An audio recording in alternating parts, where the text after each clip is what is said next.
Un rire dur et moqueur résonna dans le salon feutré et silencieux de notre hôtel particulier, situé dans une banlieue chic du Vésinet, en région parisienne.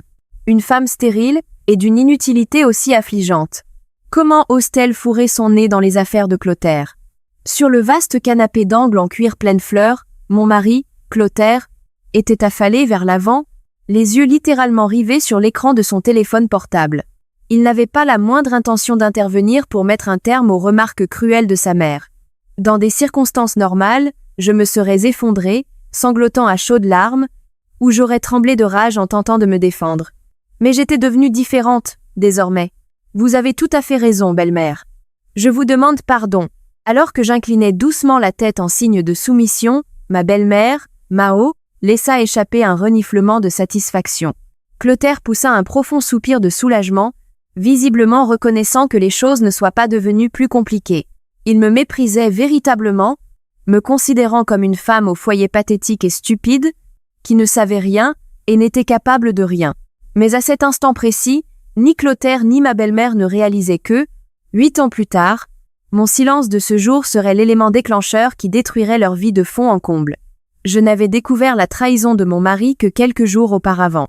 Nous étions mariés depuis 14 ans. Un après-midi, alors que je vérifiais les poches de la veste de costume de Clotaire avant de la porter au pressing, une photographie inconnue était tombée de la poche intérieure. C'était le visage de Clotaire, un sourire radieux éclatant sur ses lèvres. À ses côtés se tenait Garance, son assistante de direction, et sur leurs genoux étaient assis un petit garçon et une petite fille. Ils passaient probablement le week-end dans un parc d'attractions, quelque part comme le parc Astérix. Quiconque regarderait cette photo y verrait l'image parfaite d'une famille heureuse. Mon monde avait semblé s'effondrer. J'avais senti le sang se retirer de la totalité de mon corps. Mes doigts tremblaient de façon incontrôlable. Ces derniers temps, Clotaire n'était presque jamais à la maison, inventant sans cesse des excuses sur des heures supplémentaires pendant les jours fériés ou des voyages d'affaires pour le compte de son entreprise. Il était désormais directeur exécutif, prétendant que son nouveau projet pharmaceutique se trouvait dans sa phase la plus critique. Je regrettais profondément d'avoir cru en ses paroles et d'avoir continué à m'occuper de notre vaste demeure toute seule. En tant qu'ancienne infirmière diplômée d'État, j'avais le sentiment de me soucier de sa santé plus que quiconque. Mais il s'avérait qu'il n'en avait absolument rien à faire de notre vie commune. Il ne se souciait que d'une autre femme et des 2 enfants nés de leur liaison secrète. Ce soir-là, j'avais eu l'intention de montrer la photo à Clotaire dès son retour à la maison. J'allais le confronter, me mettre en colère, pleurer et exiger des explications.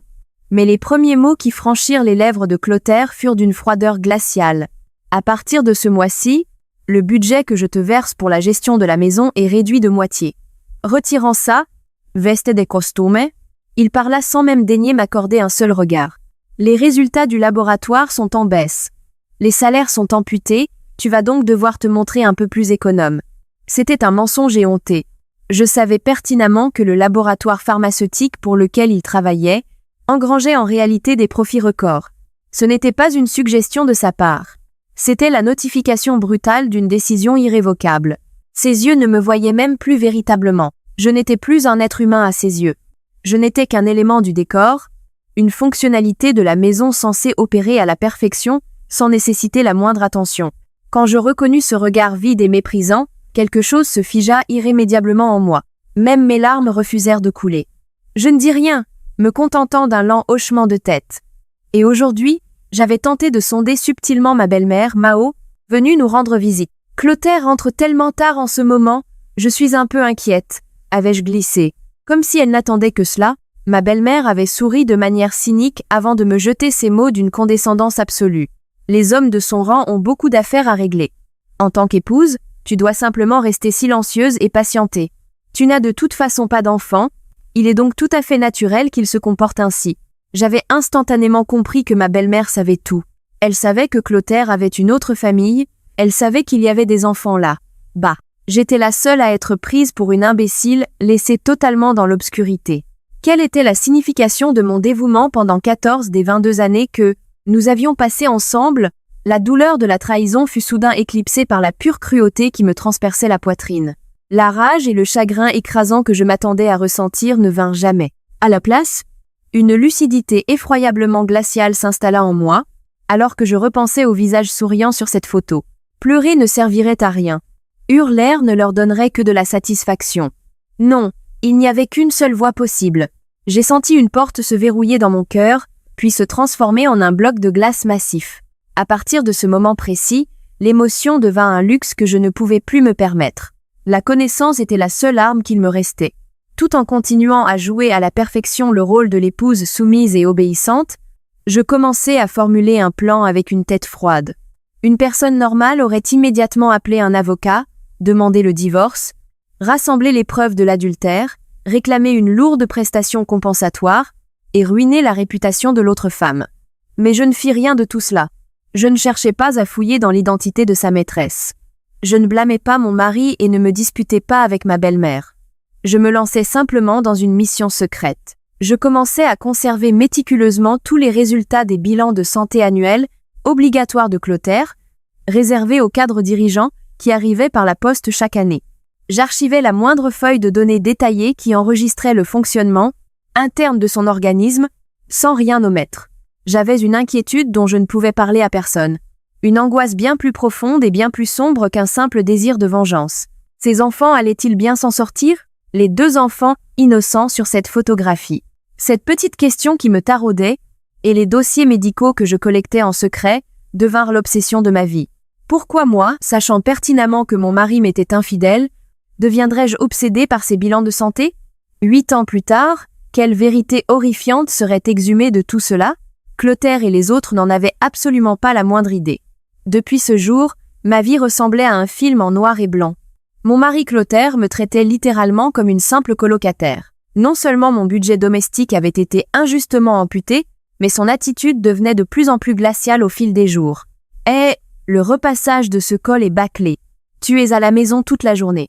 Tu devrais au moins être capable de faire ce genre de choses parfaitement. Dès qu'il rentrait, il jetait avec colère sa veste sur le canapé. Même lorsque je la ramassais en silence, il ne prenait plus la peine de me regarder. Parfois, je captais l'effluve d'un parfum sucré et entêtant imprégné sur ses vêtements, une odeur très parisienne, frappante, que je n'aurais jamais choisie. Le week-end, il partait tôt le matin au volant de sa berline, prétendant qu'il allait jouer au golf. Je remarquais également que le siège passager était toujours réglé selon un angle différent du mien. Malgré tout, je ne le questionnais jamais. Je ne pleurais pas, je ne le suppliais pas, et je n'élevais jamais la voix sous le coup de la colère. Je continuais simplement à lui préparer ses repas, à entretenir la maison, et à maintenir tout dans un état irréprochable. Clotaire et ma belle-mère se moquaient probablement de moi dans mon dos, pensant que j'étais une femme stupide baignant dans une heureuse ignorance. Mais leur moquerie m'indifférait. Chaque automne, la convocation pour le bilan de santé de la direction arrivait du siège social du laboratoire de Clotaire. Quelques semaines plus tard, une épaisse enveloppe contenant les résultats détaillés des examens était livrée dans notre boîte aux lettres. Clotaire ne se souciait absolument pas de sa santé. « Oh, les résultats sont arrivés. Range-les quelque part. » Il me tendait toujours l'enveloppe sans même l'ouvrir. Je la prenais, la portais dans la chambre à coucher pour que personne ne me voie, et j'ouvrais le tiroir verrouillé tout au bas de la commode. Là, je plaçais calmement les nouveaux résultats dans un épais classeur. C'était mon rituel secret, un rituel que j'accomplissais seul au cours des 8 dernières années. À l'intérieur de ce classeur, les analyses sanguines de Clotaire et divers indicateurs du fonctionnement de ses organes étaient répertoriés avec une précision chirurgicale. Je suis une ancienne infirmière. Je pouvais déchiffrer la signification cachée derrière ces rangées de chiffres avec beaucoup plus d'acuité que n'importe qui d'autre. Mais ce à quoi je prêtais véritablement attention, ce n'était pas son taux de cholestérol classique. Je cherchais des signes bien plus profonds, totalement invisibles à l'œil nu. C'était comme si, chaque jour, je vérifiais le minuteur d'une bombe à retardement. Par un froid et pluvieux après-midi de novembre, je me rendis seule à l'hôpital Necker, en plein cœur de Paris. Assise sur une chaise de salle d'attente qui sentait fort le désinfectant, j'attendis mon tour dans un calme absolu. Finalement, la porte de la salle d'examen s'ouvrit et mon nom fut appelé par l'interphone. En entrant, un médecin bienveillant aux cheveux grisonnants leva les yeux de son dossier médical. C'était le docteur Meriadec, chef du service de médecine interne et de génétique. Au cours de ces 8 dernières années, le docteur Meriadec fut la seule et unique personne que je consultais. Alors que je prenais place, le médecin me regarda avec des yeux d'une infinie tristesse. « Vous êtes de nouveau ici avec les résultats de votre mari, Isaline. » J'opinai du chef sans dire un mot, sortant l'épais classeur de mon grand sac à main. « Je posai les toutes dernières données sur le bureau du médecin. Ce dernier laissa échapper un long soupir avant de commencer à examiner les documents. « Isaline, en tant que médecin, je suis extrêmement inquiet pour votre bien-être. » La voix du docteur Mériadec était chargée de compassion et de frustration. Il savait pertinemment ce que j'avais choisi de lui montrer. Au fil des années, en assemblant les pièces des dossiers médicaux que je lui apportais, et en lisant le désespoir silencieux dans mon regard, il s'était forgé une image sinistre de ma réalité. En tant que médecin, il était lié par le secret professionnel et l'éthique. Mais, en tant qu'être humain, son inquiétude quant aux ravages que tout cela provoquait en moi était évidente. Normalement, une épouse serait entrée dans une rage folle si elle avait su que son mari entretenait une liaison. Elle aurait accumulé les preuves, exigé le divorce, réclamé une pension, et détruit sa maîtresse. Au début, le docteur Mériadec avait même tenté de me présenter à l'un des meilleurs avocats parisiens, spécialisé dans les divorces complexes, mais j'avais continuellement décliné son offre. « Ne vous inquiétez pas pour moi, docteur. » J'ouvris lentement la bouche. C'étaient des mots que j'avais répétés maintes et maintes fois dans ce bureau. Ma voix semblait provenir de très loin. Ce qui est fondamental, docteur, c'est de savoir si ces enfants s'en sortiront indemnes. En entendant mes mots, le docteur Mériadec fronça les sourcils, rongé par une profonde inquiétude. Ces enfants étaient les 2 bambins nés de la liaison de Clotaire. Ils ne partageaient aucune goutte de mon sang. Ils auraient dû incarner la descendance des personnes que je haïssais le plus pour m'avoir volé mon bonheur. Et pourtant, d'une manière ou d'une autre, je m'inquiétais davantage pour leur avenir que pour ma propre vie. C'est une question à laquelle je suis dans l'incapacité de répondre, déclara le docteur Mériadec, la voix brisée alors qu'il serrait plus fort son stylo. Isaline, vous êtes beaucoup trop bienveillante. Ces enfants n'ont aucun lien avec vous. Pourquoi devriez-vous, vous, la femme qui a été trahie, aller jusqu'à de telles extrémités? Ce que disait le médecin était parfaitement sensé. Il était tout à fait absurde pour une épouse bafouée de se ronger les sangs pour les enfants, illégitimes de son mari. Mais j'avais une raison que je ne pouvais ignorer. 8 ans auparavant, dans ce même hôpital, j'avais été la seule à entendre un fait d'une gravité absolue concernant le corps de Clotaire. Clotaire lui-même était rentré à la maison en prétextant être débordé par des réunions d'entreprise, refusant catégoriquement d'écouter les explications du corps médical. C'était une vérité cruelle que j'avais dû porter toute seule. Je n'avais pas pu révéler la vérité à Clotaire. Non, j'avais essayé un nombre incalculable de fois, mais il me répondait toujours « Garde tes histoires mélodramatiques pour plus tard ». Il ne m'avait jamais écouté, pas une seule fois. Pendant ce temps, Clotaire demeurait totalement inconscient de ma souffrance abyssale. « Clotaire, j'ai préparé les dossiers pour le conseil d'administration de cet après-midi. Ils sont juste ici. » « Oh, merci infiniment, Garance. Tu me sauves la vie. » Une fois que les autres employés avaient quitté le bureau de direction et qu'il se retrouvait seul, son assistante, Garance Delacroix, lui adressait un sourire suave et coquet. « Clotaire, les enfants ont vraiment très envie de retourner au parc d'attractions pour les vacances. »« Ah, c'est vrai. Le lancement de la nouvelle molécule se déroule à merveille en ce moment. »« Amenons-les, » répondait Clotaire en passant un bras autour des épaules de sa maîtresse, riant de satisfaction. Pour lui, la jeune et ravissante Garance et leurs 2 enfants constituaient sa véritable famille.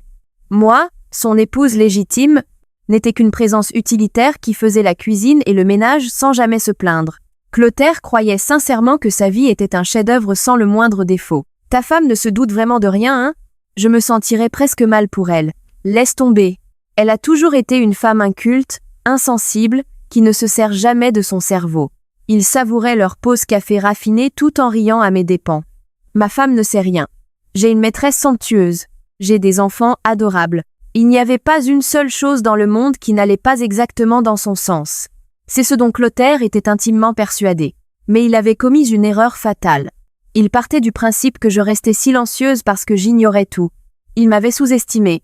Il ne connaissait pas l'ampleur effroyable de la peur et du désespoir que j'avais enduré au cours de ces 8 longues années. Les saisons changèrent.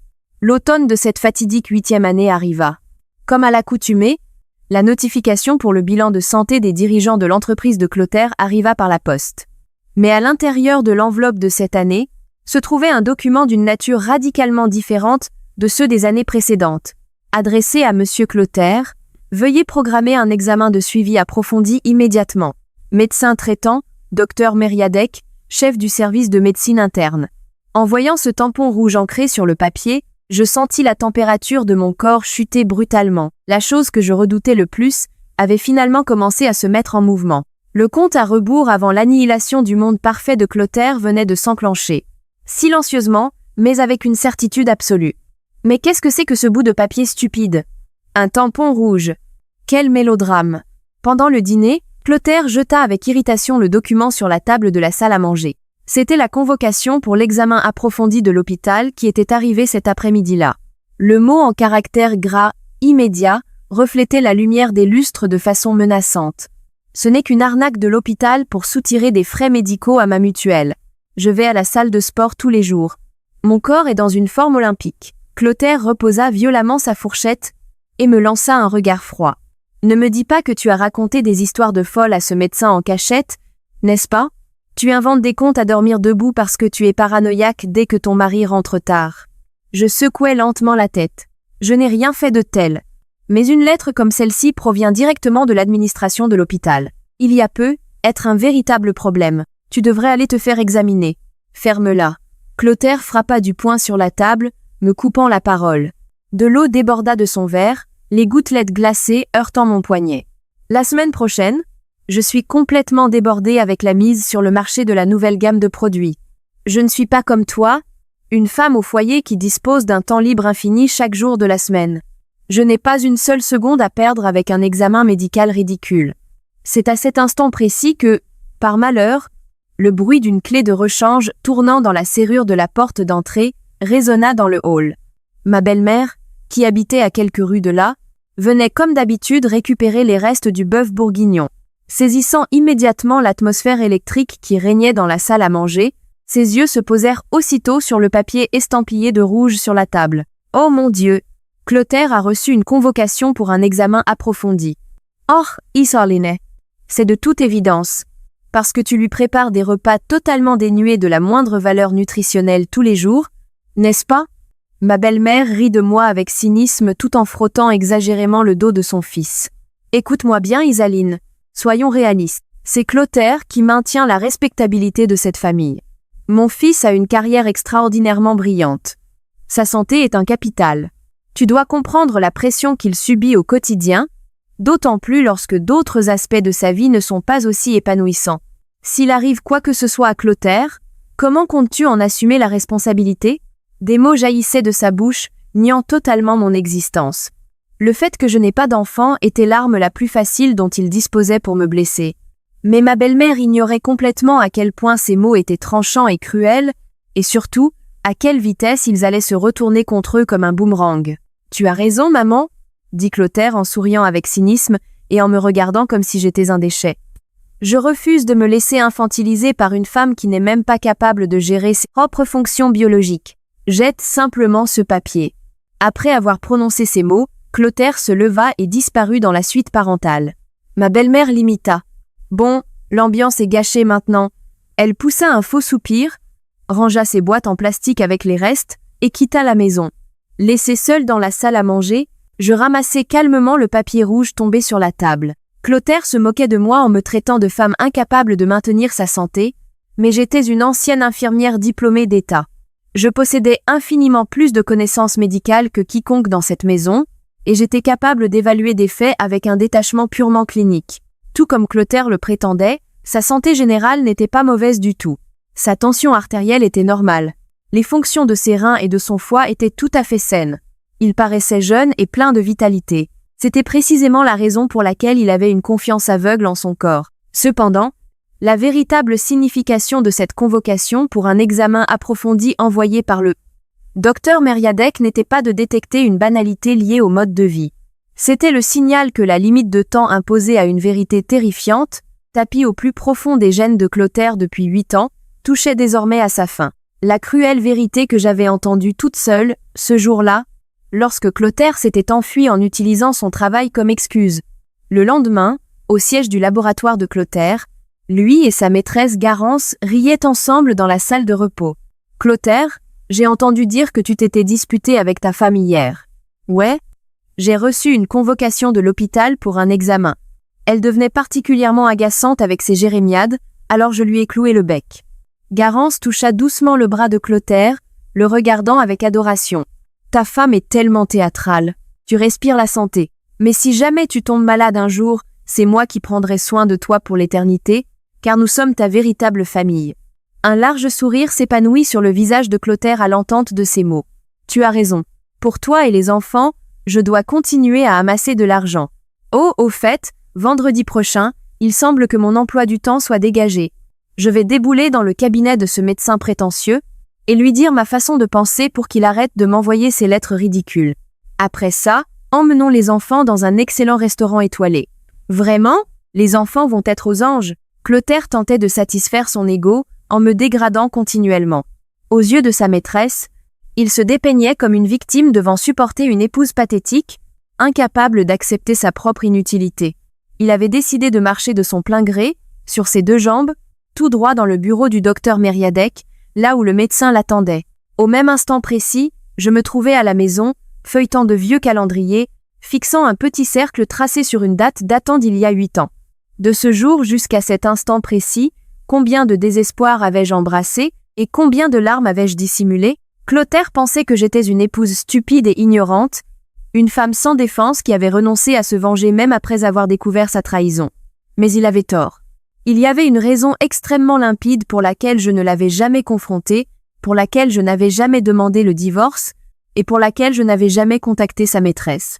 Parce qu'il ne s'agissait pas d'un problème trivial qui pouvait se régler avec une misérable prestation compensatoire. Je sortis un autre document ancien de mon tiroir verrouillé. C'était une épaisse brochure concernant les tests génétiques d'une institution spécialisée que le docteur Mériadec m'avait remise 8 ans plus tôt. Glissée à l'intérieur, se trouvait une note adhésive avec l'écriture manuscrite du médecin. Indépendamment de l'apparition ou non de symptômes chez le patient porteur, l'impact sur la génération suivante est inévitable. Je retraçais l'écriture du bout de mon doigt. La génération suivante. Je n'avais pas d'enfant. Cela signifiait que cette effroyable réalité ne me frapperait pas directement. Ceux qui allaient devoir faire face aux conséquences dévastatrices de ce fléau étaient les 2 enfants que Clotaire avait conçus avec sa maîtresse, ceux qu'il élevait aujourd'hui avec une si profonde affection. Le jour où Clotaire allait percuter le mur de la vérité de plein fouet approchait à grands pas. Le jour où il réaliserait que la chose même qu'il souhaitait protéger plus que tout au monde avait été placée en danger de mort imminent par ses propres actions. Je remis calmement la brochure dans le tiroir et le verrouillai. Les flammes du conflit étaient déjà allumées. Il ne restait plus qu'à attendre que Clotaire ouvre lui-même la porte de son enfer. Le vendredi matin, Clotaire ajusta méticuleusement le nœud de sa cravate dans le miroir. Il prenait sa demi-journée. Il se rendait à l'hôpital pour passer un savon à ce médecin. Ensuite, il prévoyait de retrouver Garance et les enfants pour un dîner luxueux. Depuis le petit matin, son humeur était artificiellement euphorique. « Hé, pourquoi ce costume est-il tout froissé ?»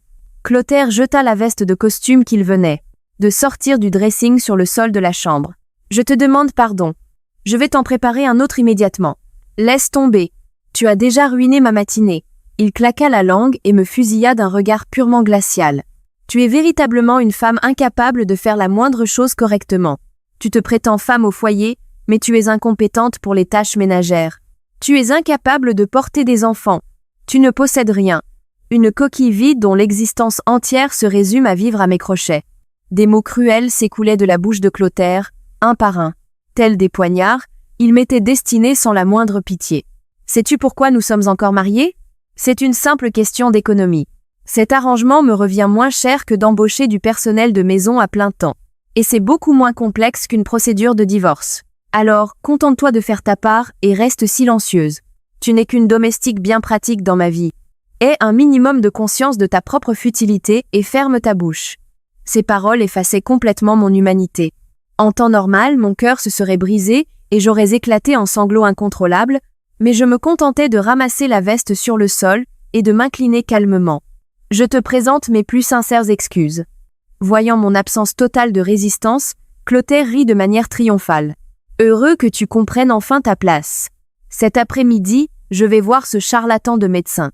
Je vais lui interdire de m'envoyer ces lettres ridicules à l'avenir. Et quant à toi, je te ferai regretter de l'avoir abreuvé de tes histoires de folle. » Clotaire quitta la pièce d'un pas lourd, claquant violemment la porte d'entrée derrière lui. Dans le salon désormais silencieux, j'étais la seule à subsister. Balayant une minuscule peluche sur le parquet en chêne massif, je laissai échapper un léger soupir. Une coquille vide de femme, incapable de lui donner le moindre enfant. Les mots de Clotaire résonnaient froidement à mes oreilles. Il se considérait comme un spécimen absolument parfait, doté d'une génétique supérieure, béni par sa véritable famille, composée d'une maîtresse magnifique et d'une descendance. C'est la raison pour laquelle il se sentait supérieur en me dégradant, ignorant totalement à quel point il était en réalité stupide et d'une arrogance mortelle. L'horloge sonna 10 heures du matin. Dans quelques heures, dans le bureau du docteur Mériadec, Clotaire allait entendre ces mots. Le jugement d'un passé qu'il avait fui 8 ans auparavant parce qu'il était trop occupé. À cet instant précis, Clotaire envoyait un message depuis son grand bureau de direction à Garance. Plus tard cet après-midi, après l'hôpital, je viens te rejoindre directement. D'accord, donne une bonne leçon à ce médecin dramatique. Oh, laisse-moi faire. Ça doit être un coup de ma femme, elle est tellement exaspérante. Clotaire glissa son smartphone dans sa poche avec un rictus suffisant. Dans sa tête, le scénario de sa victoire écrasante à l'hôpital était déjà écrit à la perfection. Il humilierait le médecin, dévoilerait le stratagème malveillant de son épouse, et prouverait sa propre santé infaillible. Ensuite, il irait rejoindre Garance et ses enfants en endossant le rôle du héros. À 14 heures, Clotaire arpenta avec arrogance le hall principal de l'hôpital Necker. Il ne s'assit pas sur les chaises de la salle d'attente. À la place, il s'adossa contre le mur, les bras croisés. Il observait les patients environnants avec un mépris absolu. Je suis en parfaite santé. Un endroit rempli de gens malades comme ici n'a rien à voir avec moi. Il y croyait dur comme fer. Finalement, le nom de Clotaire résonna dans le système de sonorisation. Il ajusta sa cravate et, avec une attitude belliqueuse, poussa brutalement la porte de la salle d'examen. « Excusez-moi, docteur Mériadec. » Clotaire s'assit immédiatement, sans s'embarrasser de formules de politesse. De l'autre côté du bureau, le médecin examinait calmement un dossier. « Monsieur, je suis ravi que vous soyez venu. » La voix du docteur Mériadec, contrairement aux attentes de Clotaire, était incroyablement calme et posée, ce qui ne fit qu'irriter davantage l'homme d'affaires. « Ravi que je sois venu ? Je suis un homme occupé. J'ai pris sur mon temps précieux pour cette histoire. Que signifie cette lettre avec ce tampon rouge ? Êtes-vous en train de conspirer avec ma femme pour extorquer des frais médicaux à ma mutuelle ? » Clotaire tenta d'intimider le praticien d'entrée de jeu, mais le docteur Mériadec ne scia pas face aux graves accusations de son interlocuteur. Il se contenta de laisser échapper un profond soupir. Puis, il fit lentement glisser un épais dossier médical à travers le bureau, en direction de Clotaire. « Clotaire, vous vous méprenez lourdement sur la situation. Je vous rassure, je n'ai que faire de vos honoraires médicaux. Et votre épouse n'a jamais prononcé la moindre mauvaise parole à votre encontre. » Clotaire fronça les sourcils et eut un rire cynique. « Menteur, il est impossible qu'elle ne me haïsse pas. C'est exactement pour cette raison que je suis venu vous confronter directement. » Le docteur Mériadec secoua lentement la tête, lui coupant la parole. Gardant les yeux rivés sur les vieux dossiers médicaux entre ses mains, il demanda d'une voix basse. « Clotaire, n'avez-vous véritablement rien entendu de la part de votre épouse ?» Cette phrase unique résonna froidement dans le silence clinique de la pièce. Le sourire moqueur disparut lentement du visage de Clotaire. « Quoi ? Qu'est-ce qu'elle me cache ?» Le médecin leva les yeux du dossier et plongea son regard directement dans celui de son patient. Ses yeux étaient empreints du détachement clinique d'un professionnel et de la profonde pitié d'un être humain. Et il prononça des mots que Clotaire n'aurait jamais pu anticiper. « Il y a 8 ans, le jour où vous avez abandonné votre examen de suivi en cours de route et êtes rentré chez vous. » Clotaire plissa les yeux une seconde, essayant de se souvenir, puis se figea totalement. « Il y a 8 ans, le jour où vous avez abandonné votre examen de suivi en plein milieu pour rentrer chez vous, répéta la voix calme du docteur Mériadec, résonnant de manière terrifiante aux oreilles de Clotaire. Dans l'atmosphère glaciale de la salle de consultation, les souvenirs d'un passé qui avait été entièrement enfoui dans l'esprit de Clotaire commencèrent lentement à refaire surface. Au même instant, de retour à la maison, je préparais un thé glacé dans le salon. Assise de l'autre côté de la table basse, les bras croisés, me fixant avec une intensité palpable, se trouvait ma belle-mère, Mao. Elle n'était pas là aujourd'hui pour récupérer des restes. Son objectif était d'une clarté absolue, m'acculer dans mes retranchements et me chasser définitivement de cette maison. Combien de temps encore comptes-tu squatter cette demeure ? Connais ta place. Ma belle-mère sortit un document de son sac à main de créateur et le jeta agressivement sur la table. Un document encadré de liseré vert, typique des actes juridiques. Une requête en divorce. Sur la ligne de signature de l'époux, Le nom de Clotaire était déjà proprement apposé, accompagné du sceau de son avocat. Clotaire a renoncé à toi, lui aussi. Il refuse de gaspiller le moindre centime supplémentaire pour une femme comme toi, incapable d'avoir des enfants, dépourvue de tout charme, et qui ne fait que vieillir. Quoi? Tu avais vraiment cru à ce mensonge sur la baisse des résultats de l'entreprise? Avec ton cerveau naïf, tu es totalement inapte à être l'épouse de Clotaire. Les mots de ma belle-mère me transpercèrent jusqu'à la moelle. Je fixai le document vert sans répondre, la laissant interpréter mon mutisme comme un mélange de choc et de résignation. Elle continua de me cracher des vérités encore plus vicieuses au visage. En réalité, je les ai déjà rencontrées. La véritable famille de mon fils. Un sourire triomphal et maléfique s'étira sur son visage poudré. Elle s'appelle Garance, une jeune femme obéissante qui sait comment traiter un homme. Et surtout, elle a déjà donné 2 enfants à Clotaire, un garçon et une fille. Tous 2 ressemblent trait pour trait à Clotaire. Intelligents, bien élevés. J'en ai presque pleuré quand je les ai tenus dans mes bras. Ce sont les héritiers légitimes de notre lignée familiale. Ma belle-mère fit mine d'essuyer une larme invisible au coin de son œil. Comparé à eux, qu'es-tu exactement? Tu es resté aux côtés de mon fils pendant plus de 20 ans et tu n'as absolument rien apporté. Tu es fondamentalement un parasite.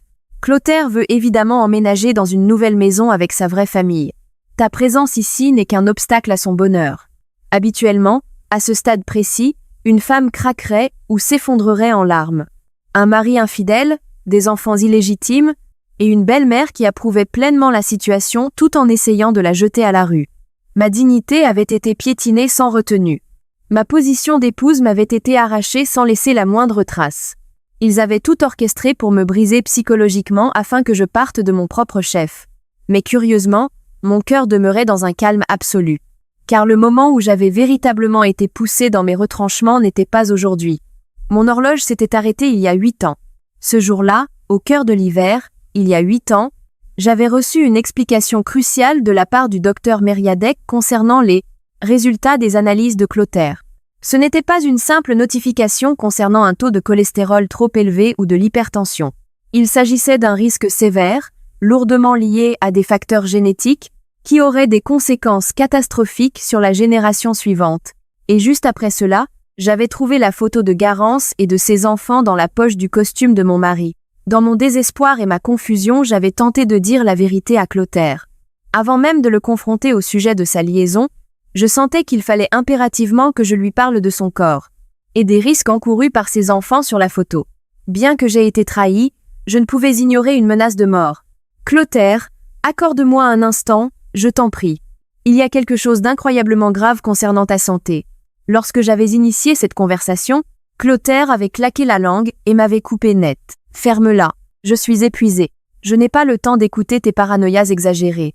Il m'avait bousculé et, dès le lendemain, il amputait mon budget domestique de moitié. À chaque fois que j'essayais d'ouvrir la bouche, il fuyait la maison. Même les week-ends, lorsque j'implorais l'aide de ma belle-mère, elle se contentait de rire et de me dire « Les hommes ont des affaires. En tant qu'épouse, sois patiente. » Personne ne voulait m'écouter. Personne ne voulait affronter la réalité. C'est à ce moment-là que j'avais compris qu'à leurs yeux, je n'étais pas un être humain. J'étais juste un appareil électroménager bien pratique. Alors, j'ai fermé ma bouche. S'ils me rejetaient, je devais détacher mon cœur de leur monde cruel. Seules les images de ces enfants souriant innocemment sur la photographie restaient logées, dans ma poitrine, comme une épine enfoncée profondément. « Tu m'écoutes, Isaline ?» La voix criarde de ma belle-mère m'arracha à mes pensées pour me ramener à la réalité. « D'ici le début du mois prochain, tu dois avoir débarrassé le plancher. N'espère pas obtenir un seul centime de prestation compensatoire. Si tu oses te mettre en travers du chemin de Clotaire, j'engagerai un avocat impitoyable et je te laisserai sur la paille. Tu n'auras plus qu'à retourner ramper chez tes parents, avec seulement les vêtements que tu as sur le dos. » Ma belle-mère prononça ces mots sur le ton de la victoire absolue.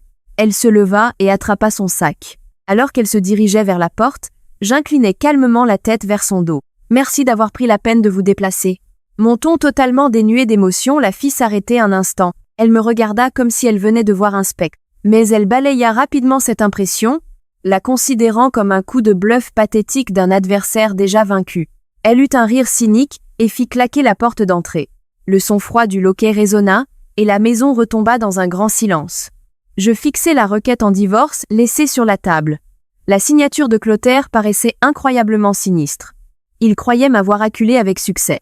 Ils étaient convaincus que les montages financiers occultes et les manœuvres juridiques jouaient en leur faveur. J'attrapais les papiers du divorce et les glissais lentement dans un tiroir. Puis, je levai les yeux vers l'horloge murale. 15 heures. En ce moment même, Clotaire devait être dans le bureau du docteur Mériadec, confronté au passé qu'il avait fui sans relâche, au secret effroyable que j'avais gardé et protégé toute seule pendant 8 ans.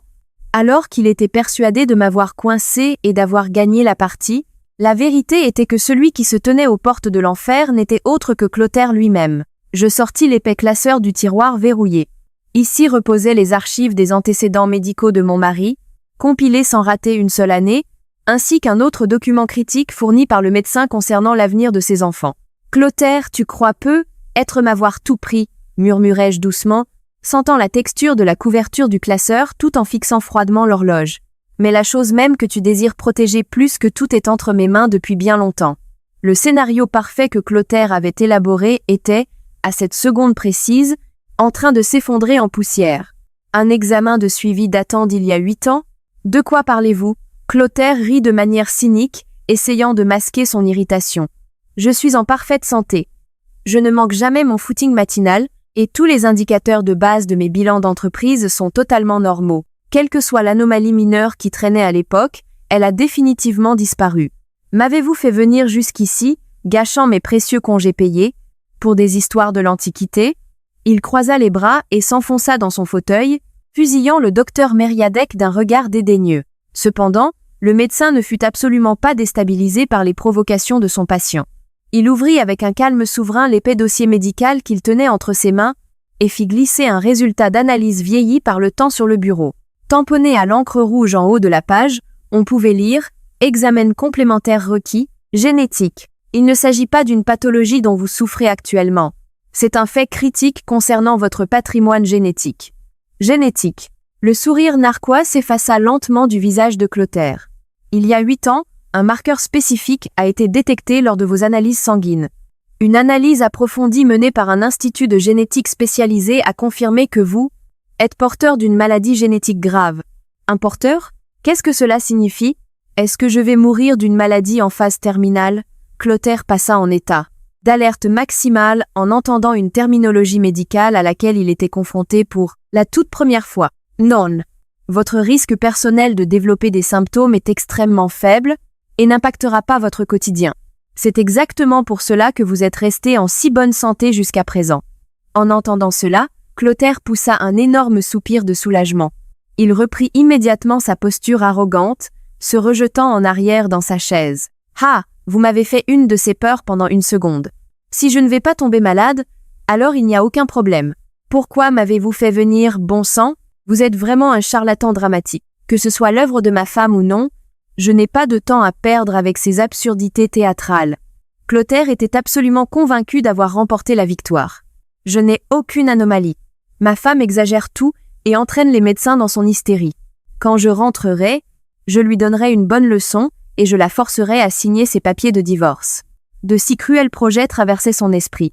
Cependant, le regard du docteur Mériadec resta de glace. « Clotaire, le problème, ce n'est pas vous. C'est la génération suivante ? Pardon ? Ce trait génétique est transmis à vos enfants biologiques avec une probabilité particulièrement élevée. Et si les symptômes se manifestent à la génération de vos enfants, cela provoque une défaillance organique catastrophique. Si elle n'est pas détectée à un stade précoce, et que des traitements proactifs ainsi qu'un suivi régulier ne sont pas mis en place, le risque est une issue fatale, irréversible. Le cœur de Clotaire percuta violemment ses côtes. « Vos enfants biologiques !» Cette phrase déclencha un flashback du visage de Garance et de leurs 2 enfants innocents, mais Clotaire repoussa frénétiquement cette image hors de son esprit. Ses mécanismes de défense instinctifs s'activèrent à pleine puissance. « Attends, calme-toi. Je n'ai pas d'enfant. Ma femme Isaline ne peut pas tomber enceinte. Donc toutes ces histoires de génétique n'ont absolument rien à voir avec moi. » Il tenta de se rassurer lui-même. « Je comprends, mais nous n'avons pas d'enfant. Donc ce risque pour la génération suivante est inexistant. Ma femme est simplement paranoïaque et adore le drame. » Stupide femme. Clotaire essayait de projeter de l'assurance.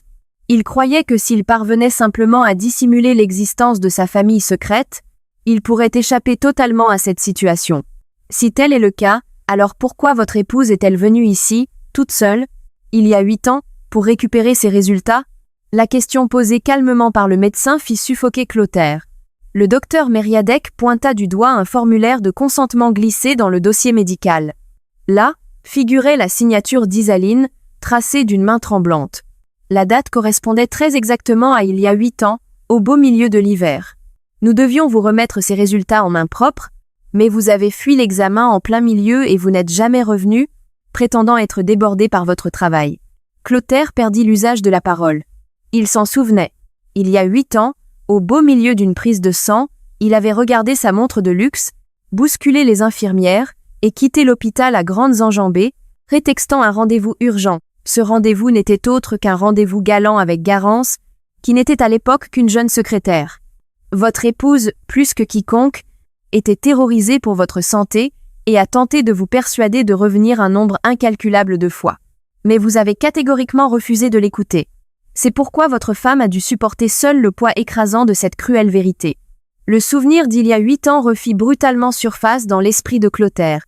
Le jour où Isaline, le visage rongé par le désespoir, l'avait supplié « Il faut absolument que je te parle de quelque chose de très grave », et lui, qui l'avait violemment repoussé en lui hurlant de se taire.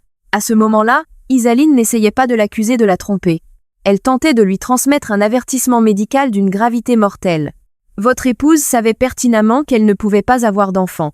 Malgré cela, elle a pris cette réalité avec un sérieux absolu, et chaque année, sans jamais faillir, elle est venue dans mon cabinet pour des consultations. Les mots du médecin transperçaient la poitrine de Clotaire comme une lame d'acier glacée. Mais l'homme ne s'était pas encore totalement rendu. Je n'ai rien fait de mal. Si ma santé va bien, alors le résultat est bon, non? De plus, mes gosses avec Garance sont en parfaite santé et débordent d'énergie en ce moment. Ce médecin ne fait que grossir les choses de manière disproportionnée.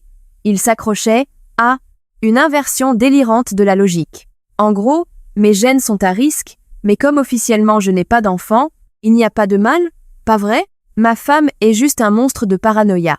Clotaire tenta agressivement de mettre un terme à la conversation et se leva brusquement de sa chaise. « Yemen Weiss. Je ne gaspillerai pas une seconde de plus avec cette histoire préhistorique. » Alors que la main de Clotaire saisissait la poignée de porte de la salle d'examen, la voix du médecin retentit à nouveau. « Clotaire, notre conversation n'est pas terminée. » La voix du docteur Mériadec chuta d'un octave, devenant froide comme la glace.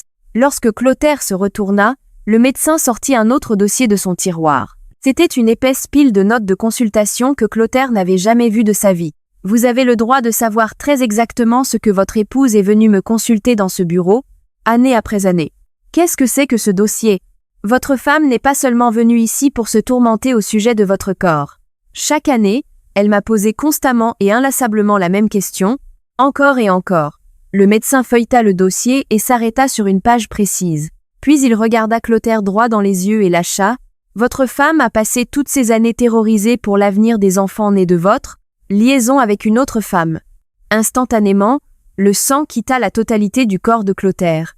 La main qui serrait la poignée de la porte se mit à trembler violemment. Personne n'était censé savoir. Il avait toujours considéré son épouse comme une idiote, une boniche ignorante. Il était persuadé d'avoir tout caché à la perfection. Mais sa femme savait tout depuis 8 ans. La liaison, l'existence de Garance et les 2 enfants. Et par-dessus le marché, elle avait porté le fardeau de la vérité génétique que Clotaire avait lui-même ignorée, demeurant totalement muette. « De quoi parlez-vous? Des gosses avec une autre femme? Avez-vous la moindre preuve de ça ?» hurla Clotaire à son époumonée. Mais le docteur Mériadec secoua la tête avec chagrin. « Votre épouse ne m'a jamais consulté, pas une seule fois, pour me parler d'avocats spécialisés en divorce ou de pension alimentaire. Elle a uniquement été terrifiée à l'idée que ses enfants grandissent sans jamais savoir cette bombe à retardement génétique faisait tic-tac à l'intérieur d'eux. C'est un mensonge. Mes enfants sont en parfaite santé. Ils n'ont absolument rien d'anormal. Cette pathologie ne présente aucun symptôme durant la petite enfance. Mais elle se déclenche extrêmement fréquemment et de manière soudaine lorsqu'ils entrent dans la puberté.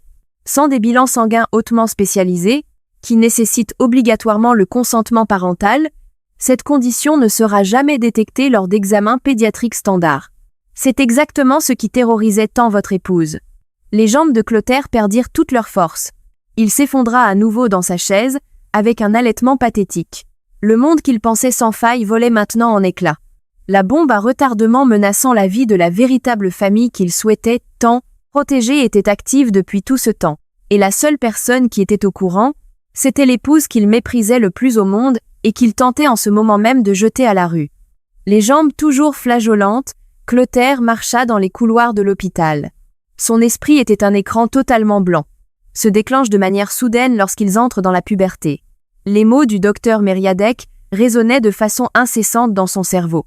En montant dans son gros véhicule tout-terrain garé à l'extérieur, Clotaire frappa violemment le volant du poing.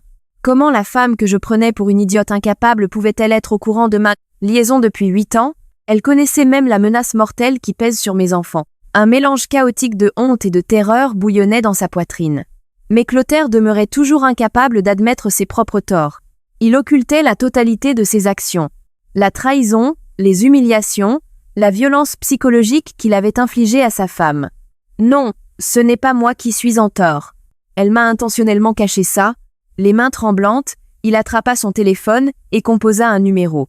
L'appel fut dirigé vers sa maîtresse, la secrétaire de son bureau. Après quelques sonneries, une voix enjouée répondit « Coucou, quoi de neuf? Tu as fini à l'hôpital ?»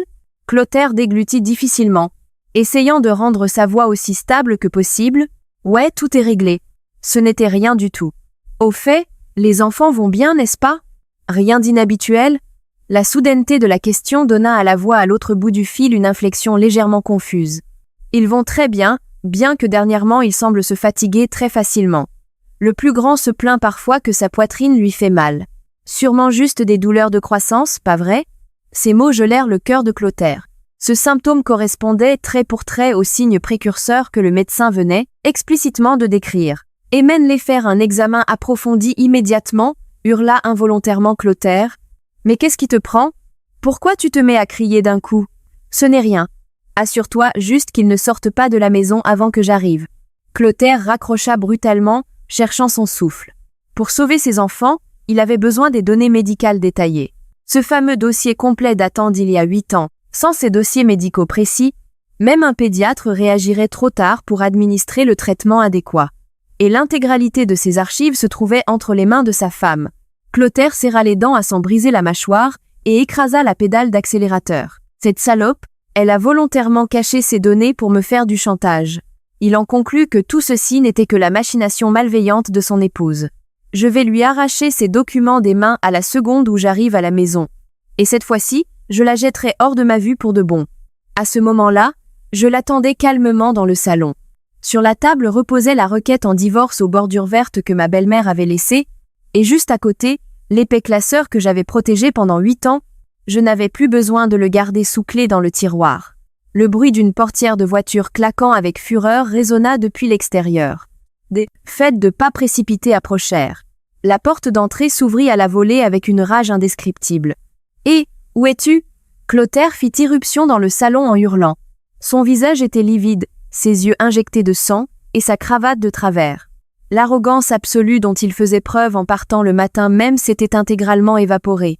Je ne bougeais pas d'un millimètre du canapé. Je me contentais de le regarder avec un calme magistral. « Bienvenue à la maison. Tu rentres tôt. » Lorsque je l'accueillis de ce ton monocorde, Clotaire bondit en avant, le visage déformé comme celui d'un démon. Il essaya d'arracher violemment le classeur de la table. « Donne-moi ça. Tu as caché ces trucs exprès pour me piéger? Hein ?» Les hurlements de Clotaire ricochèrent contre les murs silencieux du salon, mais d'un revers de main léger, je repoussai la sienne et ramenai le classeur sur mes genoux. « Te piéger? Non. J'ai essayé de te le dire pendant 8 longues années.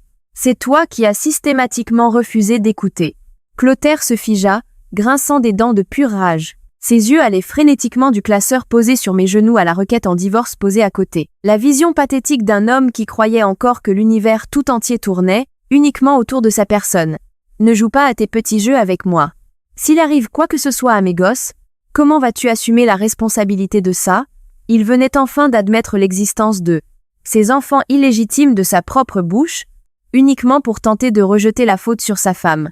Il était prêt à toutes les justifications pour blanchir ses propres péchés. Je me levai lentement et m'adressai à lui d'un ton mesuré. Celui qui en est responsable, Ce n'est pas moi. C'est toi. Clotaire déglutit lourdement. La véritable bataille ne faisait que commencer. Le poids écrasant de la vérité que j'avais porté pendant 8 ans était maintenant prêt à le broyer définitivement. Celui qui en est responsable, ce n'est pas moi. C'est toi. Mes mots, prononcés dans un calme absolu, firent virer le visage de Clotaire au violet de rage.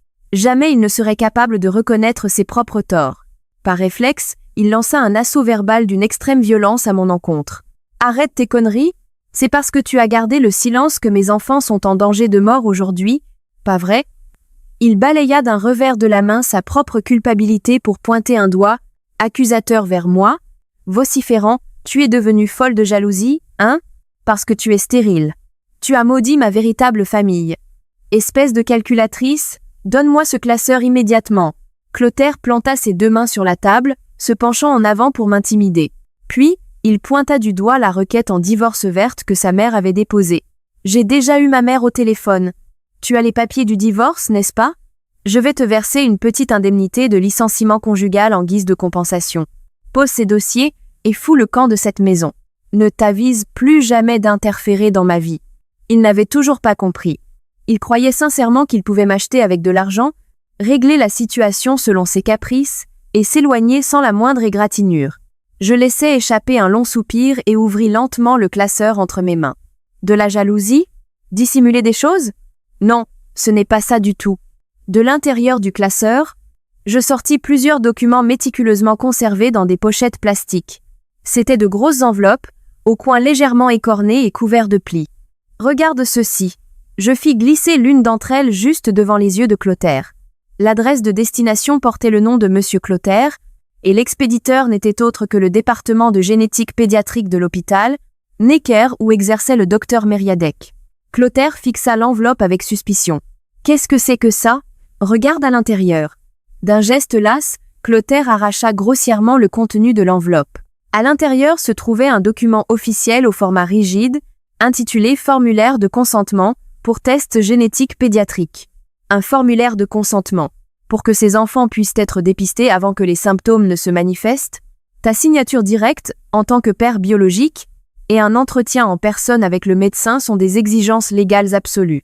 Légalement parlant, en tant qu'épouse légitime ne partageant aucun lien sanguin avec eux, je n'avais absolument aucune autorité pour exiger qu'ils passent ce test. Les yeux de Clotaire s'agitaient dans tous les sens pendant qu'il parcourait les petits caractères imprimés sur le document. Chaque année, depuis 8 ans, j'ai récupéré ce formulaire à l'hôpital, et j'ai essayé de te le remettre. Je posai une autre enveloppe toute froissée sur la table. Celle-ci, je l'ai repêchée au fond de la corbeille à papier de ton bureau il y a 5 ans. Puis, je déposai une autre enveloppe déchirée, que j'avais rafistolée avec du ruban adhésif. Celle-là date d'il y a 3 ans. Tu l'as déchirée sans même regarder ce qu'il y avait à l'intérieur, parce que tu pensais que ce n'était qu'un énième courrier publicitaire de ta mutuelle. C'est moi qui l'ai recollé. La couleur quitta le visage de Clotaire de manière si fulgurante qu'il devint blanc comme un spectre. Il se souvenait indubitablement.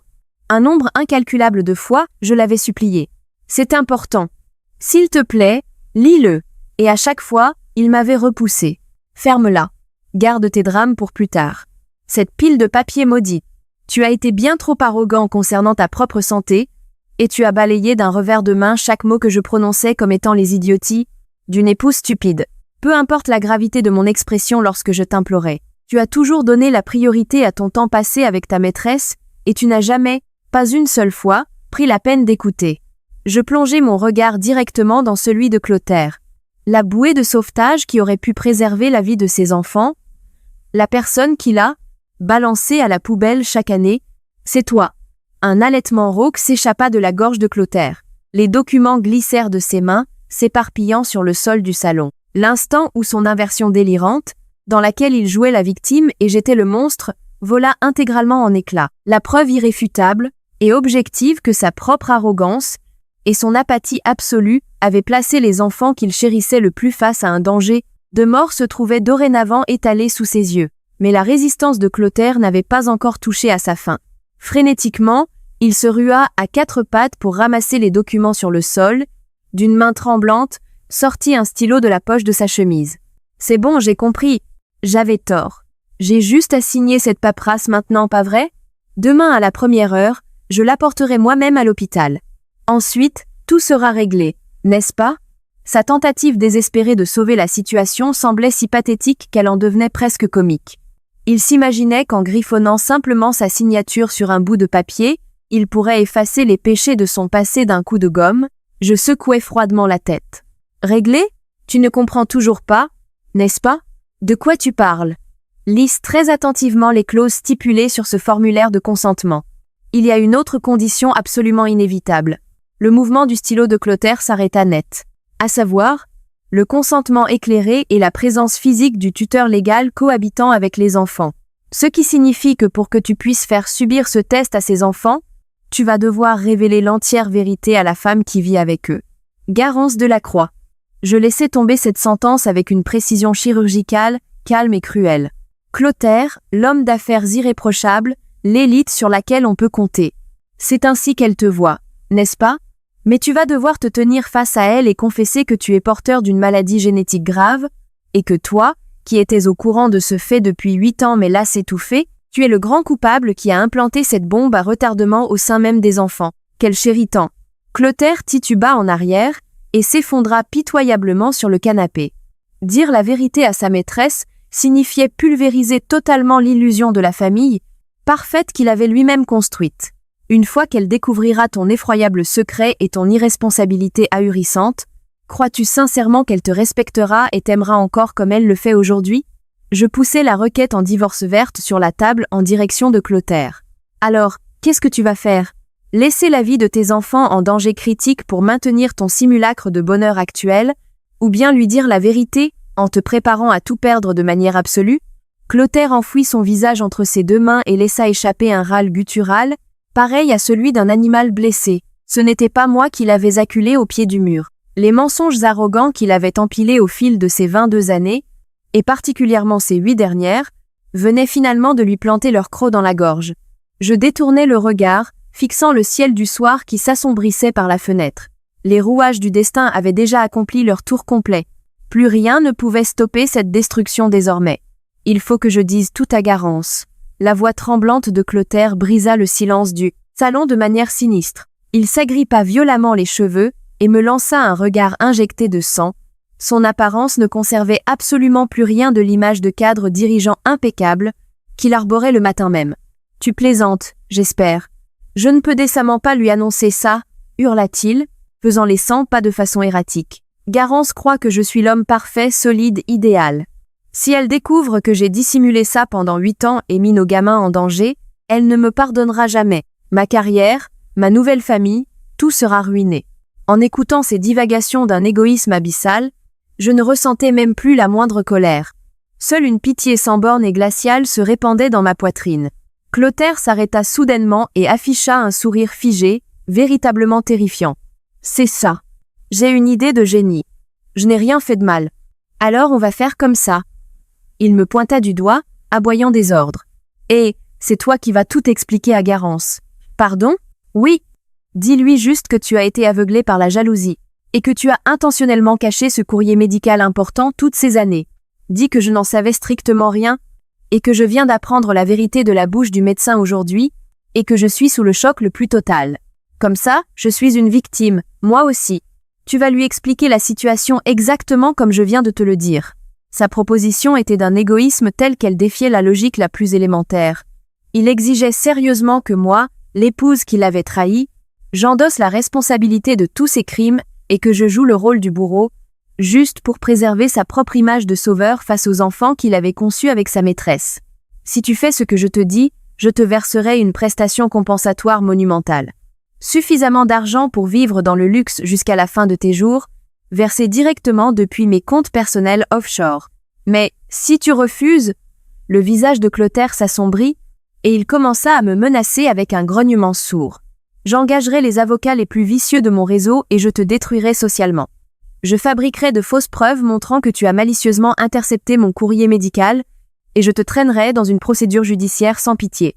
Tu finiras à la rue sans le moindre centime. Manipulation mentale, gaslighting, et menaces fondées sur sa richesse et son pouvoir corporatiste. C'était la contre-attaque désespérée qu'il était parvenu à formuler après avoir été coincé dans ses propres mensonges. Je poussai un léger soupir et secouai la tête. Tu n'as vraiment pas changé d'un iota. Qu'est-ce que tu as dit?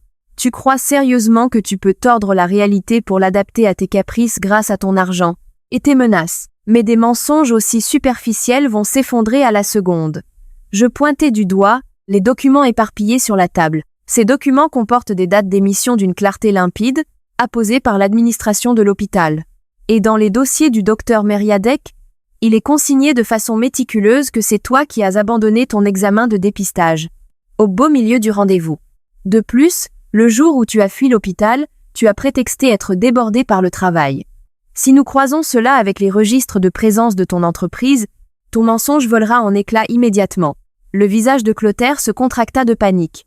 Car ce jour-là, figure-toi, c'est Garance elle-même qui se souvient le mieux que tu as quitté l'hôpital pour l'emmener, dans un rendez-vous galant. Clotaire chancela, s'agrippant fermement au bord de la table. Son plan machiavélique venait d'être anéanti avant même d'avoir pu éclore. Très bien, dans ce cas, j'emmènerai les enfants en secret dans un autre établissement, hurla-t-il, les yeux fous. Je dirai à Garance que ce n'est qu'un bilan de santé de routine. Je paierai tout ce qu'il faudra de ma poche pour qu'il soit testé et traité en cachette dans une clinique privée de luxe. Je lui exposai calmement la réalité médicale à laquelle il faisait face. Tu ne peux pas. C'est absolument impossible. Comment ça, impossible? Je suis leur père biologique. Le marqueur génétique de cette maladie est incroyablement spécifique. L'unique raison pour laquelle il a été miraculeusement détecté chez toi il y a 8 ans, c'est parce que tu te trouvais par hasard dans le panel de données de recherche spécialisées de l'hôpital du docteur Mériadec. Lors d'une banale prise de sang ou d'un examen pédiatrique dans n'importe quel autre hôpital de France, cette maladie ne sera jamais trouvée jusqu'à ce que les symptômes soient déjà en train de détruire leurs organes. La respiration de Clotaire devint hachée. Pour déterminer avec précision le niveau de risque des enfants et sauver leur vie, un consentement écrit de leur mère, Garance, ainsi qu'un interrogatoire médical hautement pointu sont des prérequis absolus.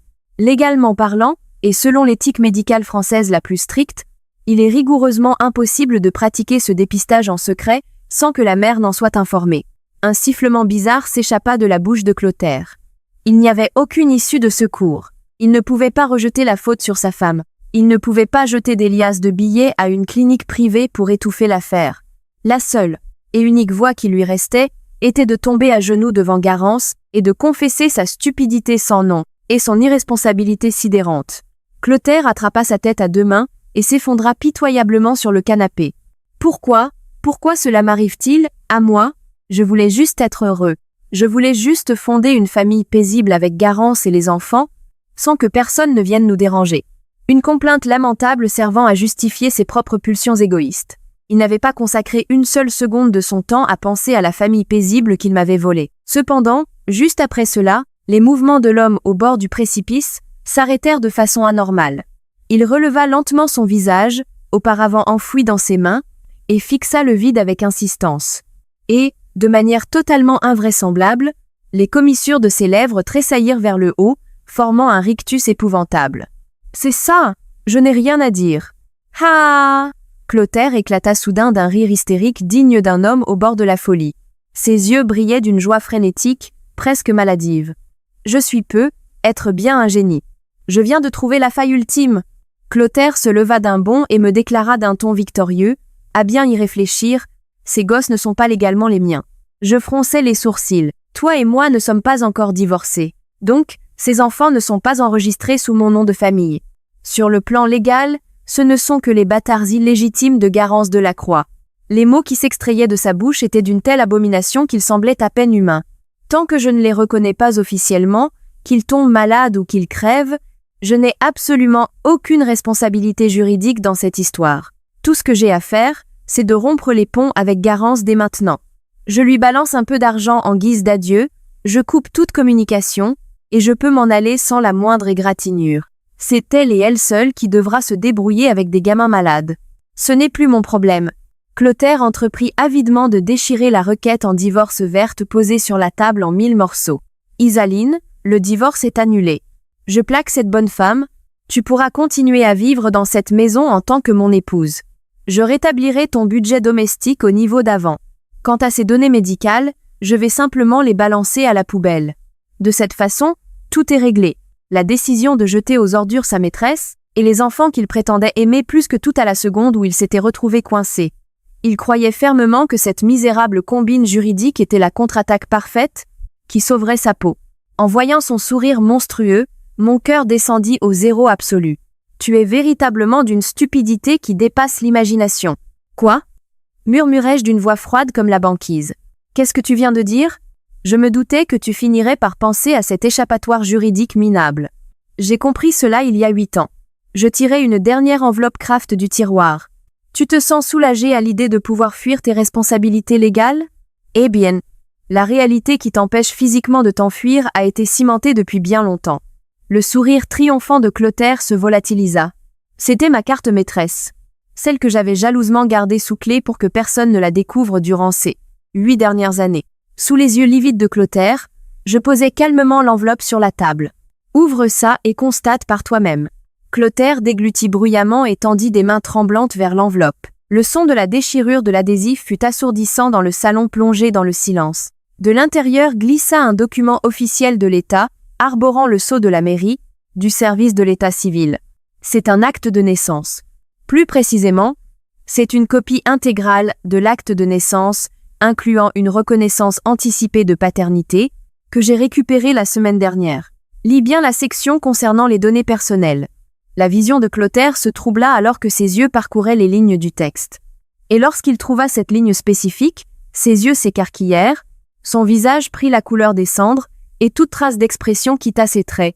Là, un fait irréfutable était imprimé en toutes lettres à l'encre noire. Déclaration du père. Nom de l'enfant de sexe masculin, nom de l'enfant de sexe féminin, date de la reconnaissance. Pourquoi ? Pourquoi as-tu ça ? Hurla Clotaire. La manœuvre occulte qu'il pensait avoir gardée parfaitement secrète. Qu'il ait été sous la pression de sa maîtresse ou poussé par son propre désir arrogant de laisser un héritage à sa génétique supérieure, il avait entamé les démarches légales, en secret, à la mairie, pour reconnaître officiellement ses enfants comme les siens. Il y a 8 ans, j'ai découvert ta liaison grâce à une photo laissée dans la poche de ton costume avant de Lemna Aufprassing, commençai-je à raconter d'une voix posée. Mais quelques jours plus tard, tu as soudainement réduit de moitié le budget du ménage, prétextant que le laboratoire était en difficulté, n'est-ce pas ? Clotaire déglutit et recula d'un pas. J'ai pensé que tu préparais sincèrement notre divorce pour épouser cette autre femme. Alors, au minimum pour me protéger, je me suis rendu au tribunal et à la mairie de notre lieu de résidence pour vérifier si tu n'avais pas déposé de demande à mon insu. Je me souviens encore de ce jour avec une clarté glaçante. C'était une journée où le froid te mordait jusqu'aux os. Je me suis assise sur un banc près du tribunal judiciaire, serrant les relevés de nos livrets de famille fraîchement imprimés. Et là, j'ai trouvé les noms d'enfants inconnus gravés de façon indélébile dans ton historique légal. Pendant que Clotaire et sa nouvelle famille profitaient d'une pièce douillettement chauffée, moi, je m'étais assise seule dans un froid glacial, confrontée à la réalité que le sens même de mon existence venait d'être purement et simplement gommé. Tu as secrètement reconnu ces enfants comme les tiens sur le plan légal. C'est très exactement pour cette raison que tu as dû amputer mon budget, pour pouvoir transférer cet argent et financer cette autre famille-là. Bah, pas vrai ? Clotaire, serrant le document des 2 mains, il se mit à trembler convulsivement. Ouais, et alors ? Même si je les ai reconnus, ça n'a aucune importance. Je peux annuler ça. Je couperai tout contact avec eux. À cet homme qui essayait encore pathétiquement de fuir la réalité, je balançais la vérité juridique implacable. Annuler ça ? Ce n'est pas un jeu d'enfant. Il t'est rigoureusement impossible de faire une telle chose. En reconnaissant légalement ta paternité en France, tu as déclenché une obligation exécutoire et non négociable de verser une pension alimentaire, et ce, pour le restant de leur scolarité et au-delà. Une pension alimentaire ? Oui. Si tu tentes de prendre la fuite, et d'abandonner des enfants qui sont désormais au bord d'une crise médicale colossale, Garance Delacroix, en tant que tutrice légale, pourra sans la moindre hésitation te poursuivre en justice pour obtenir le montant maximal de la pension alimentaire. Et qui plus est, si ces enfants développent des symptômes génétiques nécessitant des soins aux frais astronomiques, le montant qu'elle te réclamera crèvera le plafond. La gorge de Clotaire se noua complètement, sans mentionner le fait qu'elle est assistante de direction au sein même de ton siège social. Si tu fuis tes responsabilités et refuses de payer la pension alimentaire, elle entamera absolument une procédure de saisie sur salaire via les tribunaux. Si cela se produit, ton salaire de cadre dirigeant et ton plan d'épargne retraite entreprise seront directement saisis par les ressources humaines. Naturellement, le département des RH et l'intégralité du conseil d'administration seront mis au courant du moindre détail de ton scandale. Saisie sur salaire, l'entreprise au courant. Le visage de Clotaire se tordit d'une terreur inimaginable. Un directeur exécutif dans l'industrie pharmaceutique, une industrie qui traite de la santé et de la vie humaine, qui a couché avec sa subordonnée, conçu des enfants, puis s'est enfui à la seconde où il a découvert que ses gosses souffraient d'une maladie en phase terminale. Si le comité d'éthique de la société en entendait parler, un licenciement pour faute grave était inévitable. Ton statut social, ton titre de directeur, la confiance de ton entreprise, absolument tout sera détruit de manière permanente. Clotaire secoua la tête avec l'énergie du désespoir. C'est faux, Garance ne ferait jamais ça. Elle-même. Elle ne détruirait jamais ma carrière. Le voyant s'accrocher au mirage de l'amour de sa maîtresse, je ressentis une onde de pitié absolue. C'est précisément parce qu'elle les aime, tranchai-je froidement, une mère peut se transformer en véritable démon pour protéger la vie de ses enfants. De plus, c'est toi qui as transmis cette maladie génétique à ses enfants. Tu as caché ce fait pendant 8 ans, et lorsque la crise a éclaté, tu as tenté de prendre la fuite tout seul. Il n'existe aucun univers parallèle où elle pardonnerait un lâche calculateur de ton acabit. Clotaire tituba, son dos heurtant durement le mur. À la seconde où elle apprendra toute la vérité, son amour pour toi se métamorphosera en une haine absolue. Elle te détruira socialement, te traquant jusqu'aux confins de la terre pour t'arracher le moindre centime destiné à couvrir les frais médicaux et la pension alimentaire de ses enfants. Ah. Les genoux de Clotaire lâchèrent complètement. Il s'écroula lourdement sur le parquet. Son plan de sauvetage parfait. Son idée diabolique d'échapper à la responsabilité légale en croyant qu'il ne les avait jamais reconnus venait d'être anéantie, bloqué dès son origine par son propre acte irréfléchi de reconnaissance de paternité signé 8 ans auparavant. Réalisant qu'il était tombé dans une fosse qu'il avait lui-même creusée, son visage était désormais déformé par la terreur et le désespoir. Il n'y avait aucune porte de sortie. Je t'en supplie. Des mots surréalistes franchirent les lèvres de Clotaire. Isaline. Aïe des moi. Mes économies, cette maison, je transférerai absolument tout à ton nom. Je t'en prie, viens avec moi pour t'excuser. Tu es infirmière, n'est-ce pas? Tu as des connaissances médicales. Explique la maladie à Garance et calme-la.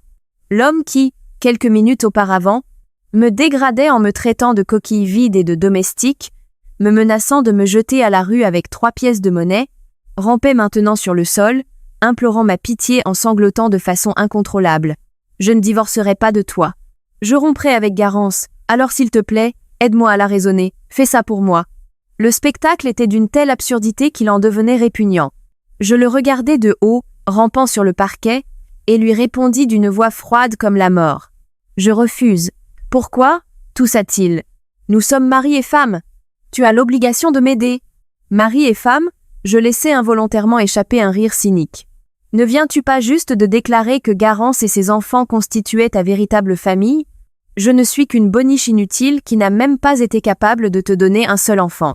Clotaire resta sans voix, m'observant depuis le sol avec des yeux suppliants. D'ailleurs, j'ai tenté de t'aider pendant 8 ans. C'est toi qui as systématiquement repoussé ma main salvatrice en me hurlant de me taire. Mon devoir est terminé. Je lui tournai le dos, observant le ciel noir à l'extérieur. Va donc retrouver ta véritable famille, et explique-leur de ta propre bouche le fardeau écrasant que tu les obliges à porter. De la gorge de Clotaire jaillit un hurlement du plus profond désespoir. Il n'y avait plus aucun salut à espérer. Le château de mensonges et de trahison qu'il avait édifié était désormais prêt à l'ensevelir vivant.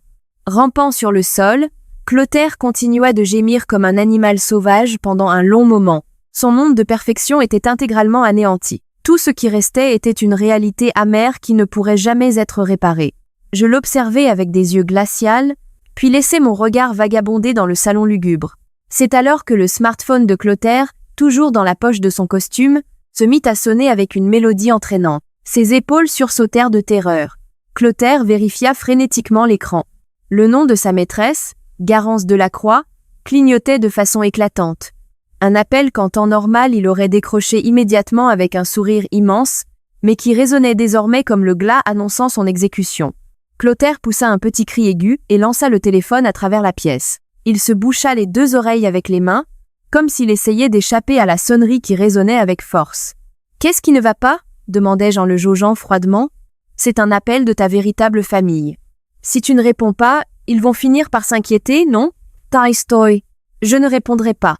Je ne dirai rien du tout. » Alors que Clotaire hurlait comme un enfant en bas âge, le son de la porte d'entrée s'ouvrant coupa soudainement l'air pesant. Quelqu'un entrait sans aucune hésitation en utilisant une clé de rechange. Il n'y avait qu'une seule personne qui possédait cette habitude. Désolé pour ça. Le couvercle de la boîte en plastique que j'ai ramené tout à l'heure n'était pas à la bonne taille. La voix décontractée de ma belle-mère flotta dans l'air alors qu'elle réapparaissait dans le salon. Mais ses pas s'arrêtèrent net lorsqu'elle découvrit la scène surréaliste qui se jouait dans la pièce. Des documents éparpillés sur le sol, son fils pâle comme un cadavre rampant par terre, et moi me tenant au-dessus de lui, observant la scène. « Clotaire, que se passe-t-il ? Pourquoi es-tu assis par terre comme ça ?» Mao se précipita et tenta de relever son fils. Puis, elle me fusilla d'un regard rempli de haine pure. « Isaline, qu'est-ce que tu as fait à Clotaire ? Tu as fini par révéler ton vrai visage et tu as essayé de l'extorquer, c'est ça ? Très bien, j'appelle la police. » Mao hurla de façon hystérique en fouillant dans son sac à main pour en sortir son téléphone. Mais Clotaire attrapa frénétiquement la main de sa mère pour l'en empêcher. « Non maman, n'appelle pas la police. Pourquoi ? Tu es terrorisée. Arrête, bon sang. Ne te mêle pas de ça, cria Clotaire, pris de panique. Je pris une grande inspiration et ramassai le classeur sur la table. Moreout, avant que vous n'appeliez la police, il y a quelque chose que vous devez voir. De quoi s'agit-il ? Je refuse de regarder vos fausses preuves fabriquées de toutes pièces. Ce ne sont pas des faux. Ce sont les dossiers médicaux officiels de l'hôpital Necker où exerce le docteur Meriadec. J'étalai les résultats du test génétique de Clotaire ainsi que la liasse de formulaires de consentement juste sous le nez de ma belle-mère. Tout à l'heure, vous avez dit avoir rencontré les enfants de Garance, n'est-ce pas ? Un garçon et une fille, tous les deux ressemblant à Clotaire, faisant d'eux d'excellents héritiers. Oui, c'est exact. Et alors ? Ces précieux héritiers dont vous parlez, leur vie est actuellement en danger de mort imminent. Les sourcils de Mao tressaillirent. En danger de mort imminent ? De quoi parles-tu ? Dépourvu de toute émotion, j'énonçai les faits sur un ton monocorde. Que Clotaire était porteur d'une grave anomalie génétique. Que cette maladie avait très probablement été transmise à ses enfants et présentait le risque de se déclencher brutalement à la puberté.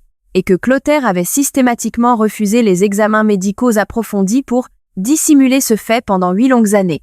Le visage de Mao se vida lentement de ses couleurs. Mensonge. C'est impossible. Il n'y a aucune maladie héréditaire de ce genre dans notre lignée. Clotaire est en parfaite santé. Tu inventes des histoires pour maudire mes petits-enfants, avoue. Mao essaya désespérément de nier, mais les mots imprimés sur les documents collaient ses yeux à la page. Écrit clairement à l'encre rouge, examen complémentaire requis. Génétique. Et plus accablant encore, sur le formulaire de consentement que j'avais recollé après l'avoir sorti de la poubelle, les marques de déchirure causées par les propres mains de Clotaire étaient d'une évidence aveuglante. Clotaire. Mao baissa les yeux vers son fils qui tremblait à ses pieds, la voix chancelante. Est-ce que c'est vrai ? Ces enfants pourraient-ils vraiment tomber gravement malades ? Clotaire fut incapable de soutenir le regard de sa mère. Ses yeux fuyaient sans but. Je suis en bonne santé. Je n'ai aucun symptôme, et il n'y a aucune preuve qu'il soit malade non plus. Je n'ai rien fait de mal. Même face à une menace létale pesant sur la vie de ses propres petits-enfants biologiques, son fils hurlait encore pour se défendre.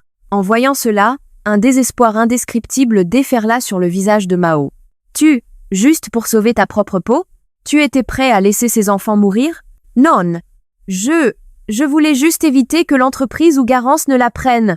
Espèce d'idiot absolu. Une gifle nette et cinglante claqua dans le salon.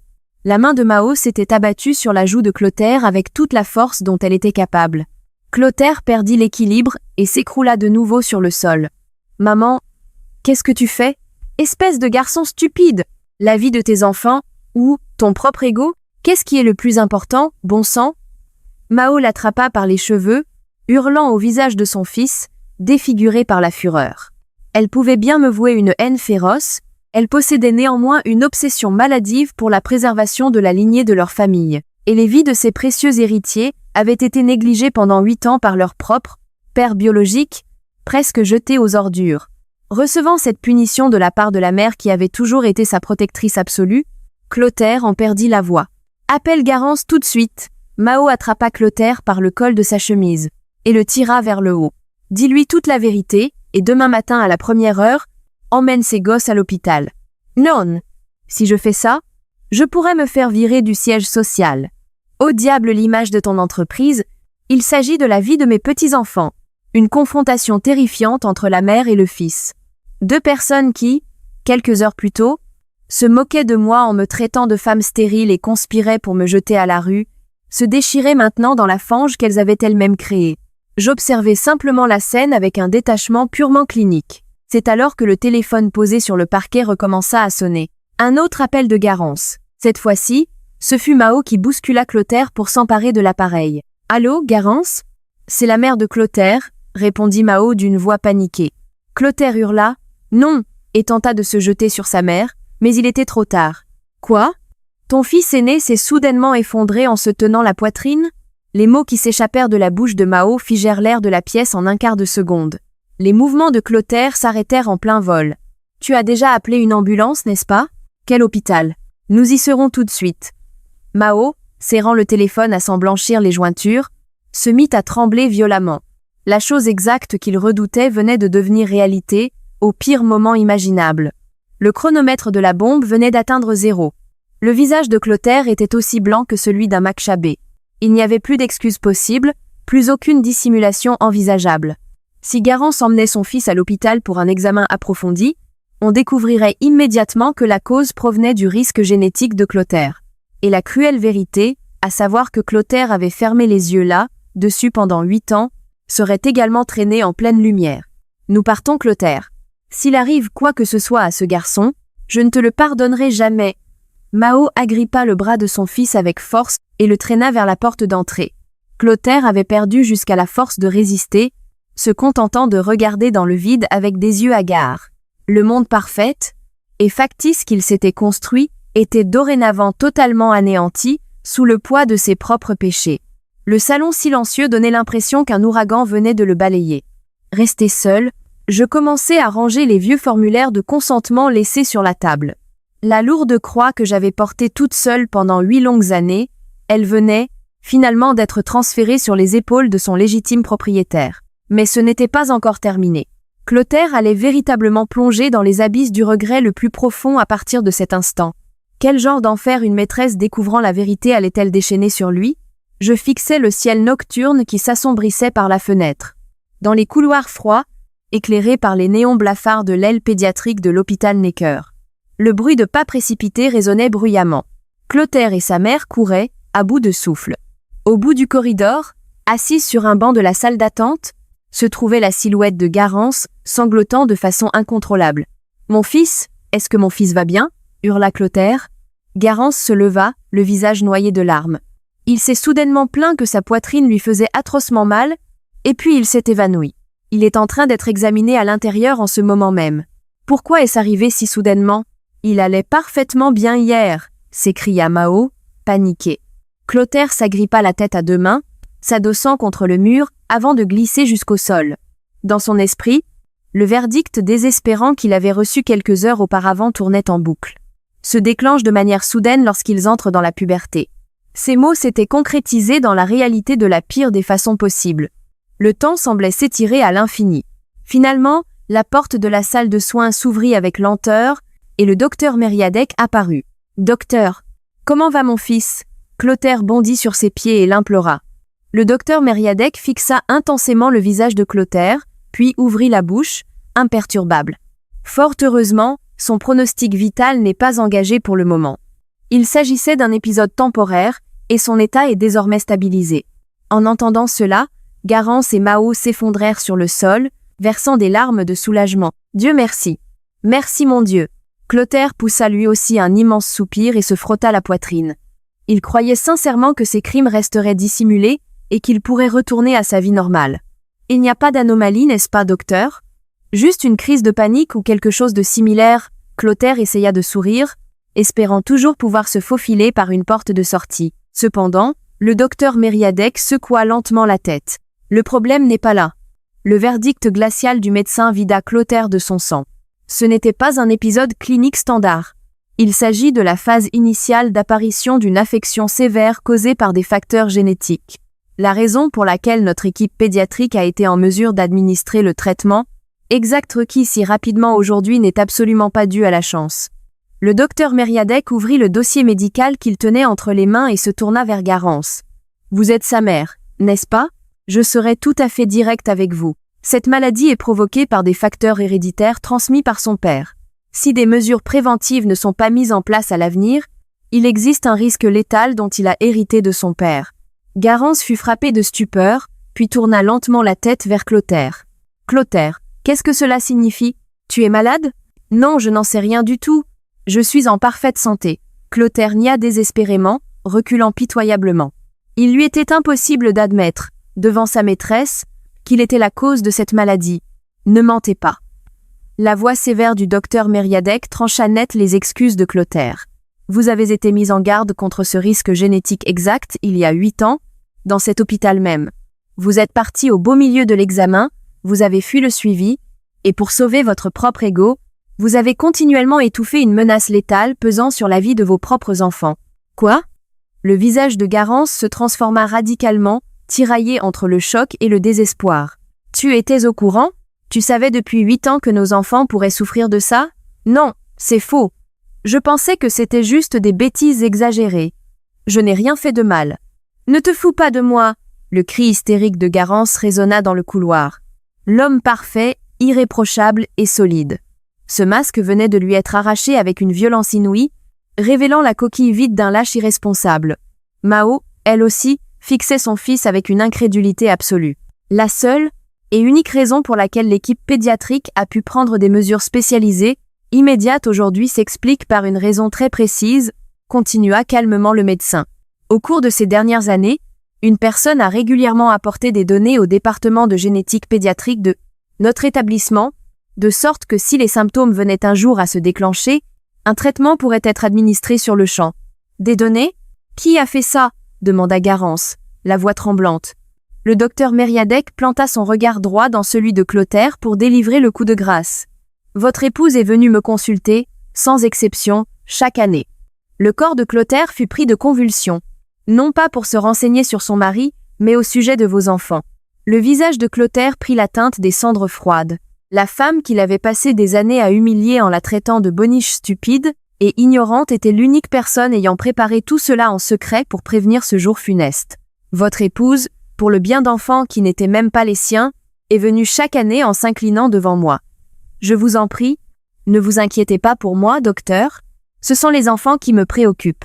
Je ne veux simplement pas qu'ils grandissent totalement dans l'ignorance, m'a-t-elle dit. Le docteur Mériadec révéla les anciens registres de consultation.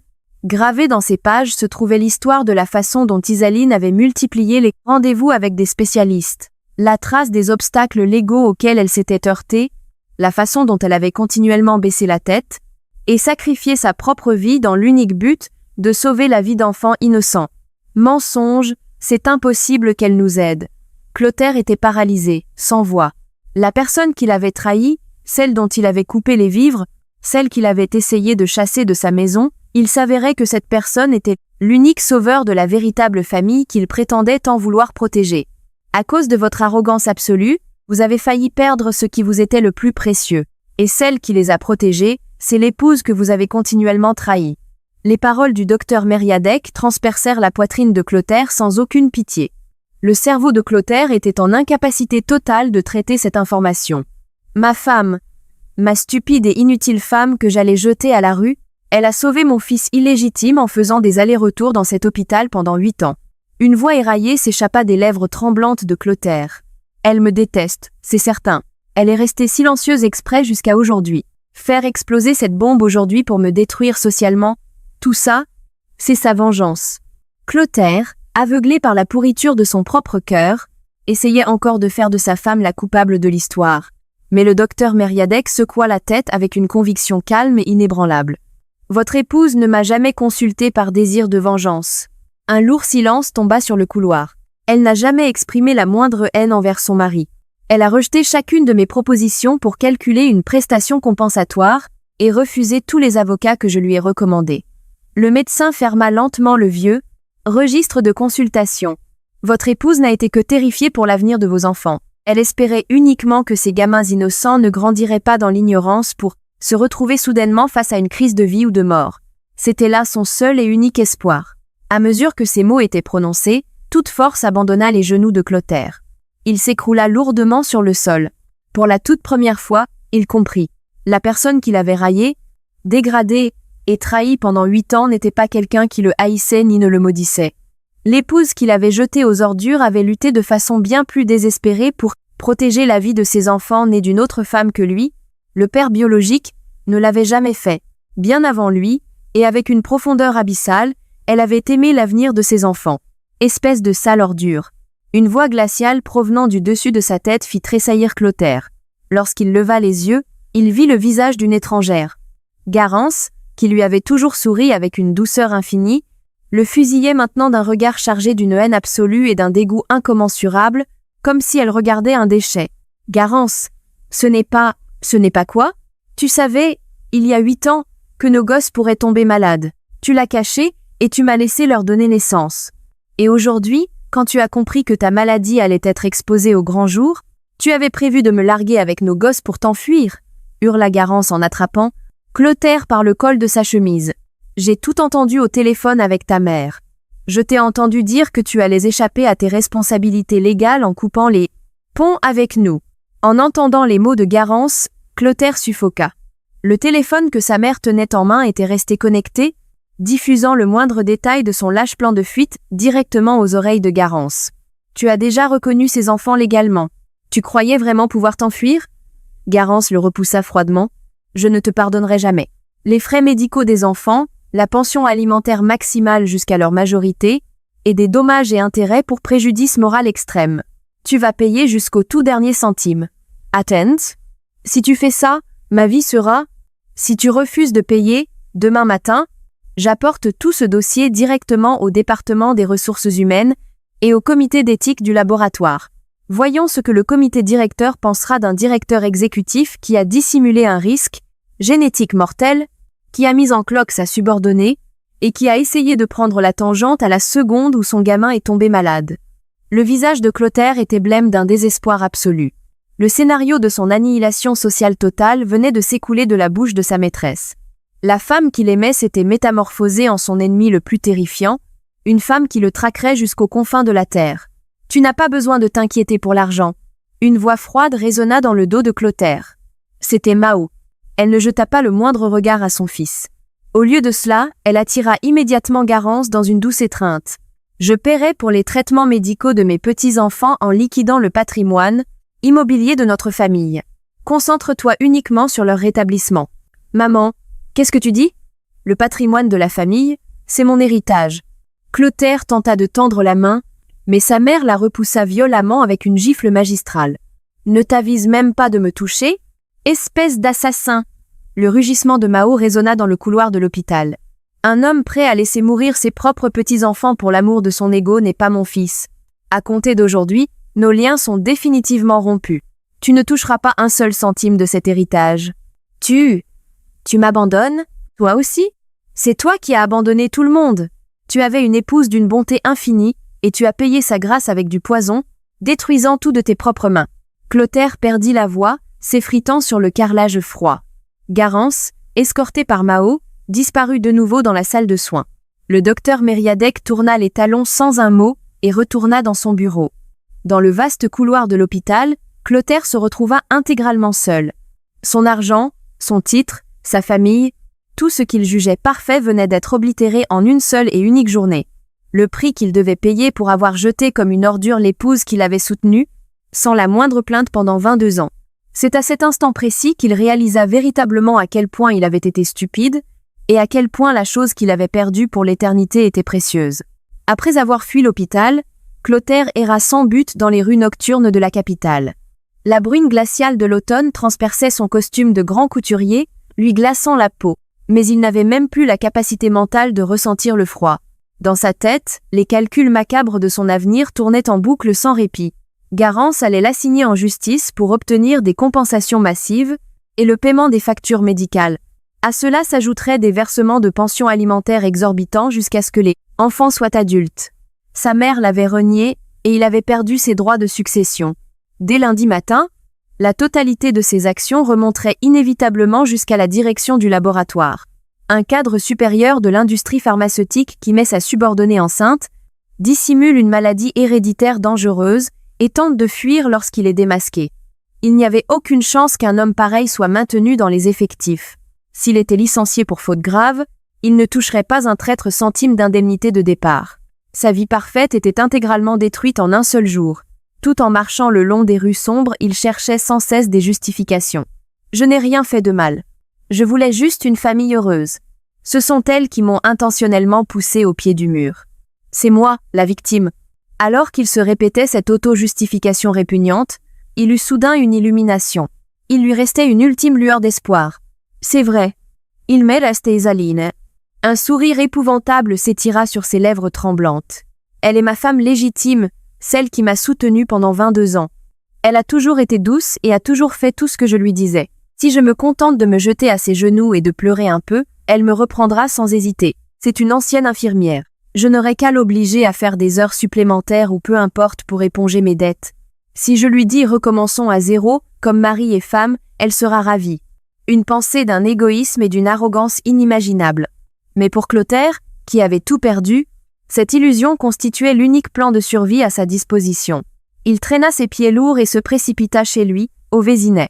En arrivant devant la bâtisse, Clotaire ressentit une puissante sensation d'anomalie.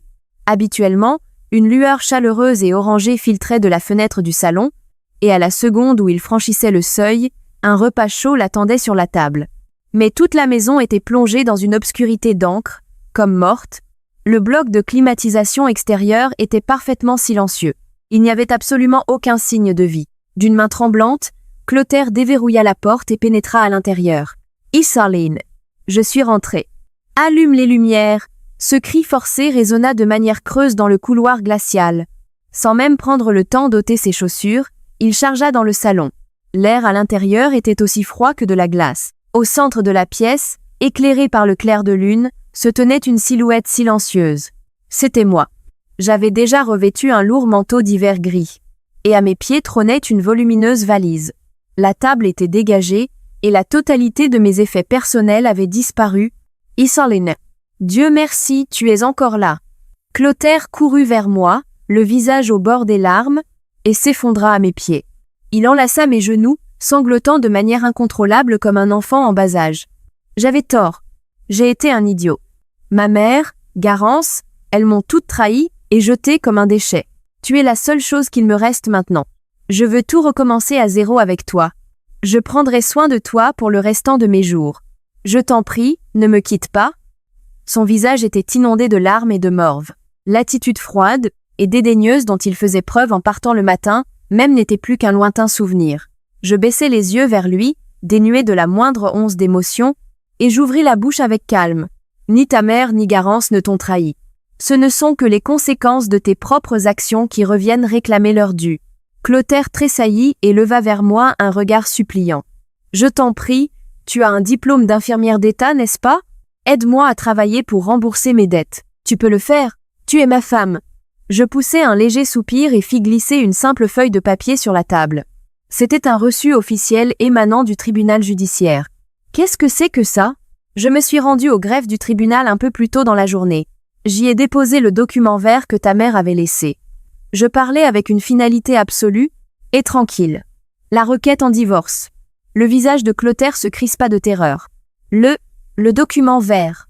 Tu ne veux pas dire les papiers du divorce? Exactement. Ta signature ainsi que le sceau de l'avocat étaient parfaitement en règle, il n'y a donc eu aucun problème au guichet, et la requête a été acceptée immédiatement. Nous ne sommes officiellement plus rien l'un pour l'autre. Clotaire me fixa avec des yeux écarquillés, ne voulant pas y croire.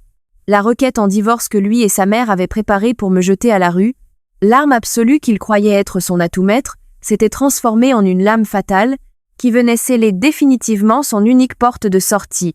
Attends, c'est un mensonge. Nous sommes mari et femme. Nous avons passé 22 ans ensemble. Pour moi, ce furent 14 années de servitude et 8 années d'un enfer absolu où j'ai silencieusement observé ta trahison. Je serrai fermement la poignée de ma valise. Pendant 8 ans, tu as injustement réduit mon budget et tu t'es moqué de moi en me traitant de femme inutile. Je ne t'ai jamais haï. Je n'ai ressenti que de la pitié. La pitié envers la coquille vide d'un homme qui, pour assouvir ses pulsions égoïstes, était prêt à jouer à la roulette russe avec la vie de ses propres enfants. Je n'ai plus une seule seconde de ma vie à gaspiller avec un individu de ce genre. Clotaire se releva en chancelant et tendit la main, essayant de m'agripper. « N'est pas le space ? Ne me laisse pas tout seul. Comment suis-je censé vivre ?» Mais je repoussai sa main avec froideur. « Cette maison va être expertisée par une agence immobilière dès demain. Ta mère m'a contacté plus tôt. Elle va la vendre immédiatement pour éponger tes dettes colossales et les compensations légales. Tu as l'obligation d'avoir vidé les lieux d'ici demain soir. » Clotaire resta totalement muet, ouvrant et fermant la bouche comme un poisson hors de l'eau. Le foyer chaleureux qu'il avait tenté de me voler venait d'être intégralement pulvérisé par ses propres mains. À partir de demain, je reprends mon poste à l'hôpital où je travaillais par le passé. La directrice des soins m'a déjà proposé de récupérer mes anciennes fonctions. À partir de cet instant, je me tiendrai sur mes propres jambes. Je vivrai pour moi-même. Je marchai calmement en direction de la porte d'entrée. Derrière moi, les hurlements de désespoir de Clotaire s'élevèrent. Alors que ma main touchait la poignée, je me retournai une ultime fois. Ces enfants, protégés par leur mère et leur grand-mère extraordinaire, surmonteront absolument cette maladie. Tu n'as désormais plus le moindre droit de pénétrer ce cercle familial chaleureux, et mon existence va s'évaporer de ta vie pour l'éternité. Clotaire rampait sur le sol, se couvrant le visage des deux mains, sanglotant et hurlant comme une bête blessée. Adieu Clotaire. J'ouvris la lourde porte d'entrée et fis un pas vers le monde extérieur. Le vent nocturne était glacial, mais mon cœur semblait plus léger, et plus chaleureux qu'il ne l'avait été au cours de ces 22 dernières années. Le son sourd de la porte se refermant marqua la fin absolue de la vie de Clotaire telle qu'il l'avait connue. Dans ce salon sombre et glacial, l'homme qui avait tout perdu continuerait de trembler de froid, tout seul, dans les ténèbres d'une nuit sans fin. Le froid perçant qu'il m'avait infligé pendant si longtemps, il allait désormais le ressentir jusqu'à la moelle de ses os pour le restant de sa longue vie. 3 années s'écoulèrent.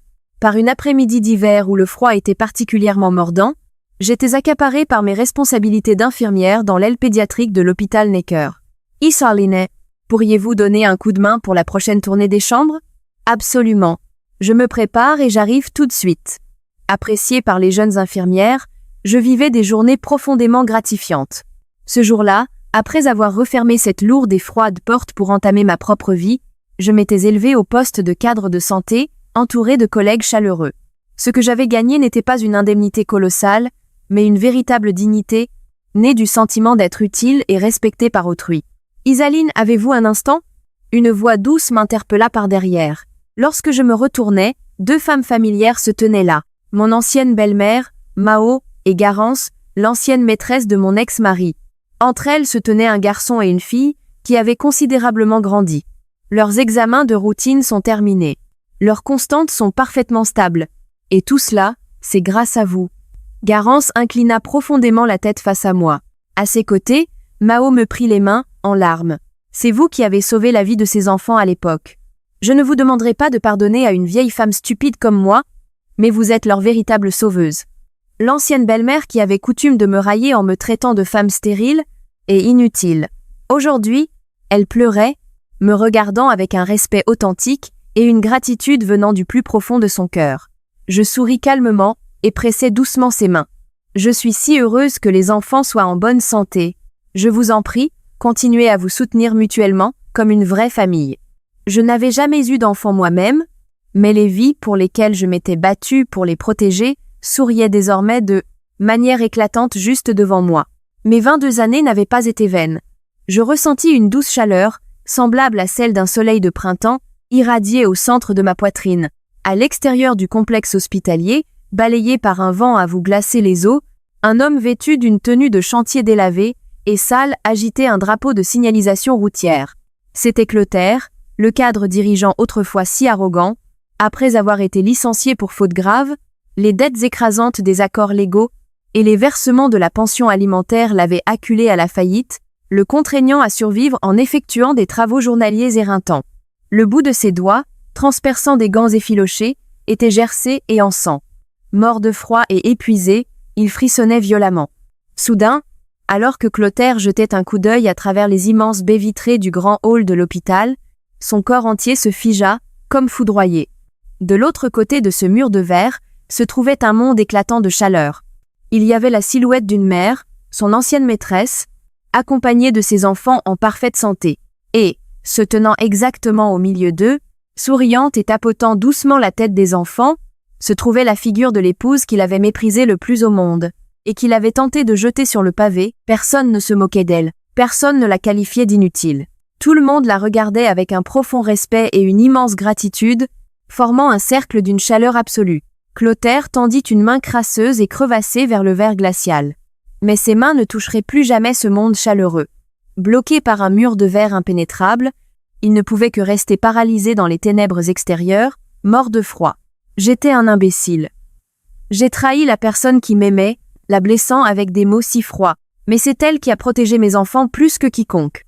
Non pas parce qu'il avait perdu sa fortune, non pas parce qu'il avait été viré de son entreprise, mais à cause de la bonté infinie et du respect que son épouse avait su imposer. À cet instant, la poitrine de Clotaire fut transpercée par une douleur poignardante qu'il n'avait jamais ressentie auparavant.